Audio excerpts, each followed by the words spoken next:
ਆਪਾਂ ਇੱਕ ਦੂਜੇ ਨਾਲ ਈਰਖਾਬਾਜ਼ੀ ਬਹੁਤ ਕਰਦੇ ਆਪਾਂ ਇੱਕ ਦੂਜੇ ਨੂੰ ਤਰੱਕੀ ਕਰਦੇ ਦੇਖ ਨਹੀਂ ਸਕਦੇ। ਜੇ ਕਿਸੇ ਨੇ ਕੋਠੀ ਪਾ ਲਈ ਹੈ ਤਾਂ ਉਹਦੇ ਨਾਲ ਨਗਦਬਾਜ਼ੀ ਹੈ, ਜੇ ਕਿਸੇ ਨੇ ਗੱਡੀ ਲੈ ਲਈ ਹੈ ਤਾਂ ਉਹਦੇ ਬਾਰੇ ਬੋਲਿਆ ਜਾਂਦਾ ਹੈ। ਹਮੇਸ਼ਾ ਜਦ ਵੀ ਪੰਜਾਬ ਨੂੰ ਨਜ਼ਰ ਲੱਗੀ ਹੈ ਮਰਨ ਵਾਲਾ ਪੰਜਾਬੀ, ਮਾਰਨ ਵਾਲਾ ਪੰਜਾਬੀ, ਭਾਵਾਂ ਅਫਸਰ ਹੈ, ਭਾਵਾਂ ਬੰਦਾ ਹੈ, ਭਾਵਾਂ ਆਰਟਿਸਟ ਹੈ, ਭਾਵਾਂ ਸਿੰਗਰ ਹੈ, ਉਦੋਂ ਵੀ ਹੁੰਦਾ ਰਿਹਾ। ਜਦ ਵਰਿੰਦਰ ਹੋਣਾ ਦੇ ਕਤਲ ਹੋਏ, ਜਦ ਚਮਕੀਲੇ ਹੋਣੀ ਮਾਰੇ ਗਏ। ਪੰਜਾਬ ਦੀ ਕੋਈ ਨਵੀਂ ਗੱਲ ਨਹੀਂ ਜਿਹੜੀ ਆਪਾਂ ਸਿਸਟਮ ਦੀ ਗੱਲ ਅੱਜ ਕਰ ਰਹੇ ਹਾਂ।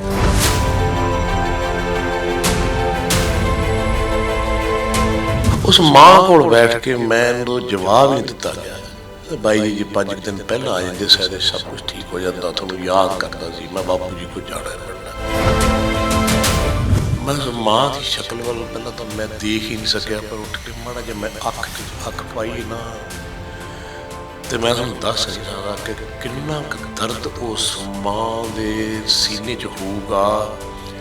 ਮੈਂ ਬੜੇ ਆਪਣੇ ਹੰਝੂ ਰੋਕੇ, ਬੜੇ ਰੋਕੇ। ਮੈਂ ਛੇਤੀ ਕਰਦੇ ਰੋਂਦਾ ਨਹੀਂ, ਪਰ ਮੇਰਾ ਬੰਦ ਟੁੱਟਿਆ। ਉਸ ਪਿਓ ਦੀਆਂ ਗੱਲਾਂ ਸੁਣ ਕੇ ਮੈਂ ਕਿਹਾ ਕਿ ਬਾਪ ਆਪਣੇ ਬੱਚੇ ਨੂੰ ਕਿੰਨਾ ਪਿਆਰ ਕਰ ਸਕਦਾ ਹੈ, ਕਿਸ ਇੰਤਹਾ ਤੱਕ ਪਿਆਰ ਕਰ ਸਕਦਾ ਹੈ। ਕਹਿੰਦੇ ਮੈਂ ਬਾਈ ਜੀ ਬਹੁਤ ਸਮਝਾਇਆ। ਕਹਿੰਦੇ ਉਦੋਂ ਵੀ ਮੈਂ ਜਿੱਦਣ ਜਾਣਾ ਸੀ ਸਵੇਰੇ ਤੇ ਮੈਂ ਕਿਹਾ ਮੈਂ ਪੁੱਤ ਨਾਲ ਚੱਲਦਾ, ਤੂੰ ਇਕੱਲਾ ਨਾ ਜਾ। ਬੜੀ ਵਾਰੀ ਉਹ ਗੱਲ ਕਰਦਾ ਸੀ, ਮੈਨੂੰ ਵੀ ਉਹਨੇ ਕਈ ਵਾਰੀ ਕਿਹਾ, ਕਹਿੰਦਾ ਬਾਈ ਜੀ ਵੱਡੀ ਮਾਂ ਬਰਾਬਰ ਦੀ ਭੈਣ ਤੇ ਛੋਟੀ ਧੀ ਹੁੰਦੀ ਹੈ। ਮੈਂ ਰੋਮਾਂਟਿਕ ਕੀ ਰੋਮਾਂਸ ਲਿਖਾਂ, ਮੈਨੂੰ ਫਿਰ ਐਂ ਲੱਗੂਗਾ ਮੈਂ ਆਪਦੀ ਭੈਣ ਨੂੰ, ਜੇ ਮੇਰੀ ਭੈਣ ਨਹੀਂ ਤਾਂ ਉਹਦੇ ਥੋੜ੍ਹਾ ਵੀ ਮੇਰੀਆਂ ਭੈਣਾਂ ਨੇ, ਮੇਰੀਆਂ ਧੀਆਂ ਨੇ, ਮੇਰੀਆਂ ਬੱਚੀਆਂ ਨੇ, ਮੇਰੀਆਂ ਮਾਵਾਂ ਨੇ। ਐਡਾ ਸਤਿਕਾਰ ਉਹਦੇ ਮਨ 'ਚ ਸੀਗਾ। ਸਿੱਧੂ ਮੂਸੇਵਾਲੇ ਦਾ ਕਤਲ ਹੋਇਆ ਜਾਂ ਕਬੱਡੀ ਵਾਲਾ ਮੁੰਡਾ ਮਾਰਤਾ ਜਾਂ ਦੀਪ ਸਿੱਧੂ ਮਾਰਤਾ ਜਾਂ ਹੋਰ ਪਹਿਲਾਂ ਜਿੰਨੇ ਵੀ 70 ਸਾਲਾਂ ਤੋਂ ਕਤਲ ਹੋਏ। ਕੈਰੋ ਸਾਹਿਬ ਦਾ ਕਤਲ ਹੋਇਆ, ਪ੍ਰਤਾਪ ਸਿੰਘ ਕੈਰੋ ਦਾ ਕਤਲ ਹੋਇਆ। ਕਿਸੇ ਨੇ ਪੁੱਛਿਆ ਕਿਉਂ ਹੋਇਆ? ਸਭ ਨੂੰ ਪਤਾ ਕਿਉਂ ਹੋਇਆ। ਕੌਣ ਤਾਂ ਕਦੇ ਮੈਂ ਤੁਹਾਨੂੰ ਵਿਸਤਾਰ ਸੁਣਾ ਦੂੰ ਕਿਹਨੇ ਕਰਾਇਆ। ਇਹ ਸਭ ਸਰਕਾਰਾਂ ਦਾ ਕੰਮ ਹੈ। ਹਮੇਸ਼ਾ ਹੀ ਪੰਜਾਬ ਦੇ ਵਿੱਚ ਨੌਜਵਾਨਾਂ ਨੂੰ ਗਲਤ ਰਾਹ ਤੇ ਗਲਤ ਇਸਤੇਮਾਲ ਕਰਕੇ ਸੁੱਟਿਆ ਗਿਆ ਹੈ। ਇਸੇ ਕਰਕੇ ਉਹਨਾਂ ਦੇ ਮਨ 'ਚ ਦੁੱਖ ਤੇ ਵੈਂਜਨਸ ਨੇ, ਉਹਨਾਂ ਦੇ ਬਦਲੇ ਦੀਆਂ ਭਾਵਨਾ ਨੇ। ਉਹ ਇਹੋ ਜਿਹੀ ਜਗ੍ਹਾ 'ਤੇ ਜਾ ਚੁੱਕੇ ਜਿੱਥੋਂ ਵਾਪਸ ਨਹੀਂ ਮੁੜ ਸਕਦੇ। ਪੰਜਾਬ 'ਚ ਇਹਨਾਂ ਕੁ ਦੇਖ ਚੁੱਕਿਆ, ਇਹਨਾਂ ਕੁ ਸੁਣ ਚੁੱਕਿਆ। ਕਈ ਵਾਰੀ ਐਂ ਲੱਗਦਾ ਸੀ ਕਿ ਇਹ ਸ਼ਾਇਦ ਕਹਾਣੀਆਂ ਨੇ, ਪਰ ਹੁਣ ਆਪਣੀ ਅੱਖਾਂ ਦੇ ਸਾਹਮਣੇ ਜਿਹੜੇ 50-60 ਸਾਲ ਗੁਜ਼ਰੇ ਹੈ, ਇਹਨਾਂ ਦੇ ਸਾਹਮਣੇ ਜੋ ਕੁਝ ਇਸ ਪੰਜਾਬ ਦੀ ਧਰਤੀ ਤੇ ਹੋਇਆ ਹੈ ਜਾਂ ਇਸ ਦੇਸ਼ ਨਾਲ ਹੋਇਆ ਹੈ, ਉਹ ਦੇਖ ਕੇ ਤਾਂ ਜ਼ਿੰਦਗੀ 'ਚ ਐਂ ਲੱਗਦਾ ਵੀ ਇਹ ਬੰਦਿਆ ਤੂੰ ਤਾਂ ਜਾਨਵਰਾਂ ਤੋਂ ਵੀ ਗਿਰ ਗਿਆ, ਤੂੰ ਤਾਂ ਜਾਨਵਰਾਂ ਤੋਂ ਵੀ ਗਿਰ ਗਿਆ, ਤੈਨੂੰ ਤਾਂ ਜਾਨਵਰ ਚੱਲੇ। ਕੁਝ ਸਿੰਗਰ ਜਿਨ੍ਹਾਂ ਦਾ ਮੈਂ ਨਾਂ ਲੈਣਾ ਚਾਹੁੰਦਾ ਨਹੀਂ, ਉਹ ਉਹਦੀ ਮੌਤ ਤੋਂ ਬਾਅਦ ਇਹ ਕਹਿ ਰਹੇ ਨੇ ਇਹਨੂੰ ਜੀ ਅਸਲਾ ਪ੍ਰਮੋਟ ਨਹੀਂ ਸੀ ਕਰਨਾ ਚਾਹੀਦਾ, ਅਸਲੇ ਵਾਲੇ ਗਾਣੇ ਨਹੀਂ ਸੀ ਗਾਉਣੇ ਚਾਹੀਦੇ। ਜਿਹੜੇ ਆਪਣੇ ਆਪ ਨੂੰ ਸਰਕਾਰ ਦੇ ਵਿੱਚ ਕਹਿੰਦੇ ਘੁੰਮਦੇ ਬੰਦੇ ਨੇ, ਉਹ ਵੀ ਇਹ ਗੱਲ ਕਹਿੰਦੇ ਨੇ ਐਵੇਂ ਜੀ ਹੋਣਾ ਚਾਹੀਦਾ, ਇਹਦੇ ਗਾਣੇ ਬੈਨ ਕਰ ਦਿਓ ਫਲਾਣੇ ਦਾ। ਜਦ ਤੁਸੀਂ ਚੜ ਕੇ ਸਟੇਜਾਂ ਤੇ ਗਾਉਂਦੇ ਸੀਗੇ ਸੁੱਚਾ ਸਿੰਘ, ਹਾਂਜੀ ਜੱਗਾ ਡਾਕੂ, ਜੌਣਾ ਮੋੜ, ਉਦੋਂ ਨਹੀਂ ਸੀ ਗੋਲੀਆਂ ਚੱਲਦੀਆਂ। ਜਿਹੜੇ ਕਲਾਕਾਰ ਨੇ ਖਾਸ ਕਰਕੇ ਪਹਿਲੇ ਕੰਪੀਟੀਸ਼ਨ ਕਰਦੇ ਰਹੇ, ਪਹਿਲੇ ਜਵਾਬਾਂ ਦੇ ਵਾਰ ਕਰਦੇ ਰਹੇ। ਅੱਜ ਜਦੋਂ ਸਿੱਧੂ ਮੂਸੇਵਾਲਾ ਨਹੀਂ ਰਿਹਾ ਤੇ ਉਹਦੇ ਲਈ ਬੋਲ ਰਹੇ ਨੇ। ਜਿਹੜੇ ਸਿੰਗਰ ਸਾਡੇ ਅੱਜ ਬੋਲਦੇ ਹੈ, ਮੈਨੂੰ ਬੜਾ ਦੁੱਖ ਹੁੰਦਾ ਹੈ ਕਿ ਤੁਸੀਂ ਆਪਣੀ ਬਰਾਦਰੀ ਬਾਰੇ ਬੋਲੇ। ਕੋਈ ਇਹ ਨਹੀਂ ਕਹਿ ਰਿਹਾ ਕਿ ਨਹੀਂ ਜੀ ਉਹ ਬਹੁਤ ਸੋਹਣਾ ਗਾਉਂਦਾ ਸੀ, ਬਹੁਤ ਮਾੜਾ ਹੋਇਆ। ਹਾਂ ਜੀ, ਉਹਨਾਂ ਦੇ ਮਾਂ-ਬਾਪ ਨੇ ਬੜਾ ਸਮਝਾਇਆ ਜੀ, ਉਹ ਇਸ ਕਰਕੇ ਸਮਝਿਆ ਨਹੀਂ ਜੀ। ਉਹਨਾਂ ਨੇ ਕਿਹਾ ਸੀ ਅਸਲੇ ਤੇ ਗਾਣਾ ਗਾਇਆ। ਇਹ ਉਹ ਲੋਕ ਬੋਲ ਰਹੇ ਨੇ ਜਿਹੜੇ ਕਦੇ ਡੱਫੜੀ ਵਜਾਉਂਦੇ ਉੱਠੇ ਸੀ, ਔਰ ਜ਼ਿੰਦਗੀ ਦੇ ਵਿੱਚ ਅੱਜ ਹਰ ਕੁੱਤਾ ਵੀ ਉਹਨੂੰ ਗਾਣਾ ਕੱਢਦਾ। ਕਿਉਂ? ਕਿਉਂਕਿ ਉਹਨਾਂ ਦਾ ਚਾਲ ਚੱਲਣ ਇੱਦਾਂ ਦਾ।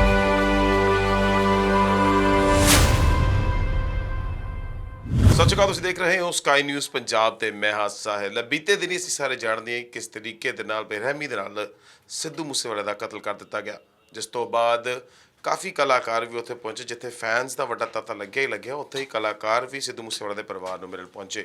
ਉਹਨਾਂ ਦੇ ਵਿੱਚ ਕਲਾਕਾਰ ਸਨ ਯੋਗਰਾਜ ਸਿੰਘ, ਅੱਜ ਸਾਡੇ ਨਾਲ ਮੌਜੂਦ ਨੇ। ਅਸੀਂ ਗੱਲਬਾਤ ਜ਼ਰੂਰ ਕਰਨ ਦੀ ਕੋਸ਼ਿਸ਼ ਕਰਾਂਗੇ, ਉਹਨਾਂ ਨਾਲ ਜਾਣਨ ਦੀ ਕੋਸ਼ਿਸ਼ ਕਰਾਂਗੇ ਕਿ ਕੀ ਸਮਝਦੇ ਨੇ ਕਿ ਇਸ ਵਕਤ ਪੰਜਾਬ ਦੇ ਹਾਲਾਤ ਕੀ ਬਣੇ ਹੋਏ ਨੇ, ਕਿਉਂਕਿ ਲਾਅ ਐਂਡ ਆਰਡਰ ਨੂੰ ਲੈ ਕੇ ਲਗਾਤਾਰ ਸਵਾਲ ਚੱਕੇ ਜਾ ਰਹੇ ਨੇ। ਕਲਾਕਾਰਾਂ ਨੂੰ ਲਗਾਤਾਰ ਧਮਕੀਆਂ ਦਾ ਦੌਰ ਜਾਰੀ ਹੈ, ਗੈਂਗਸਟਰਵਾਦ ਜਿਹੜਾ ਵੱਧਦਾ ਨਜ਼ਰ ਆ ਰਿਹਾ। ਇਸ ਬਾਬਤ ਅਸੀਂ ਗੱਲ ਜ਼ਰੂਰ ਕਰਾਂਗੇ। ਸੋ ਸਤਿ ਸ਼੍ਰੀ ਅਕਾਲ ਸਰ। ਯੋਗਰਾਜ ਸਿੰਘ ਸੁਪੁੱਤਰ ਸ਼ਹੀਦ ਬਾਬਾ ਦੀਪ ਸਿੰਘ ਜੀ ਦੀ ਫਤਿਹ ਸਾਰੇ ਕਬੂਲ ਕਰਿਓ।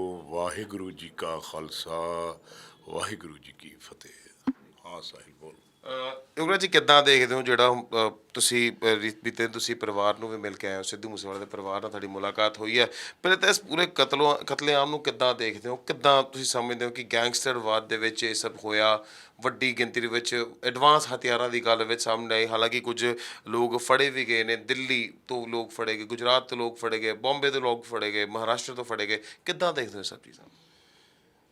ਮੈਂ ਸਾਹਿਲ ਪਿਛਲੇ 40 ਕੁ ਸਾਲ ਪਿੱਛੇ ਜਾਣਾ ਚਾਹੁੰਦਾ, ਤੁਹਾਨੂੰ ਫਿਰ ਵਿਸਤਾਰ 'ਚ ਗੱਲ ਸਮਝਾਉਣਾ ਚਾਹੁੰਦਾ। ਜੀ। ਤੁਸੀਂ ਸਾਰੇ ਬੜੇ ਛੋਟੇ ਛੋਟੇ ਹੋਣੇ ਹੋ।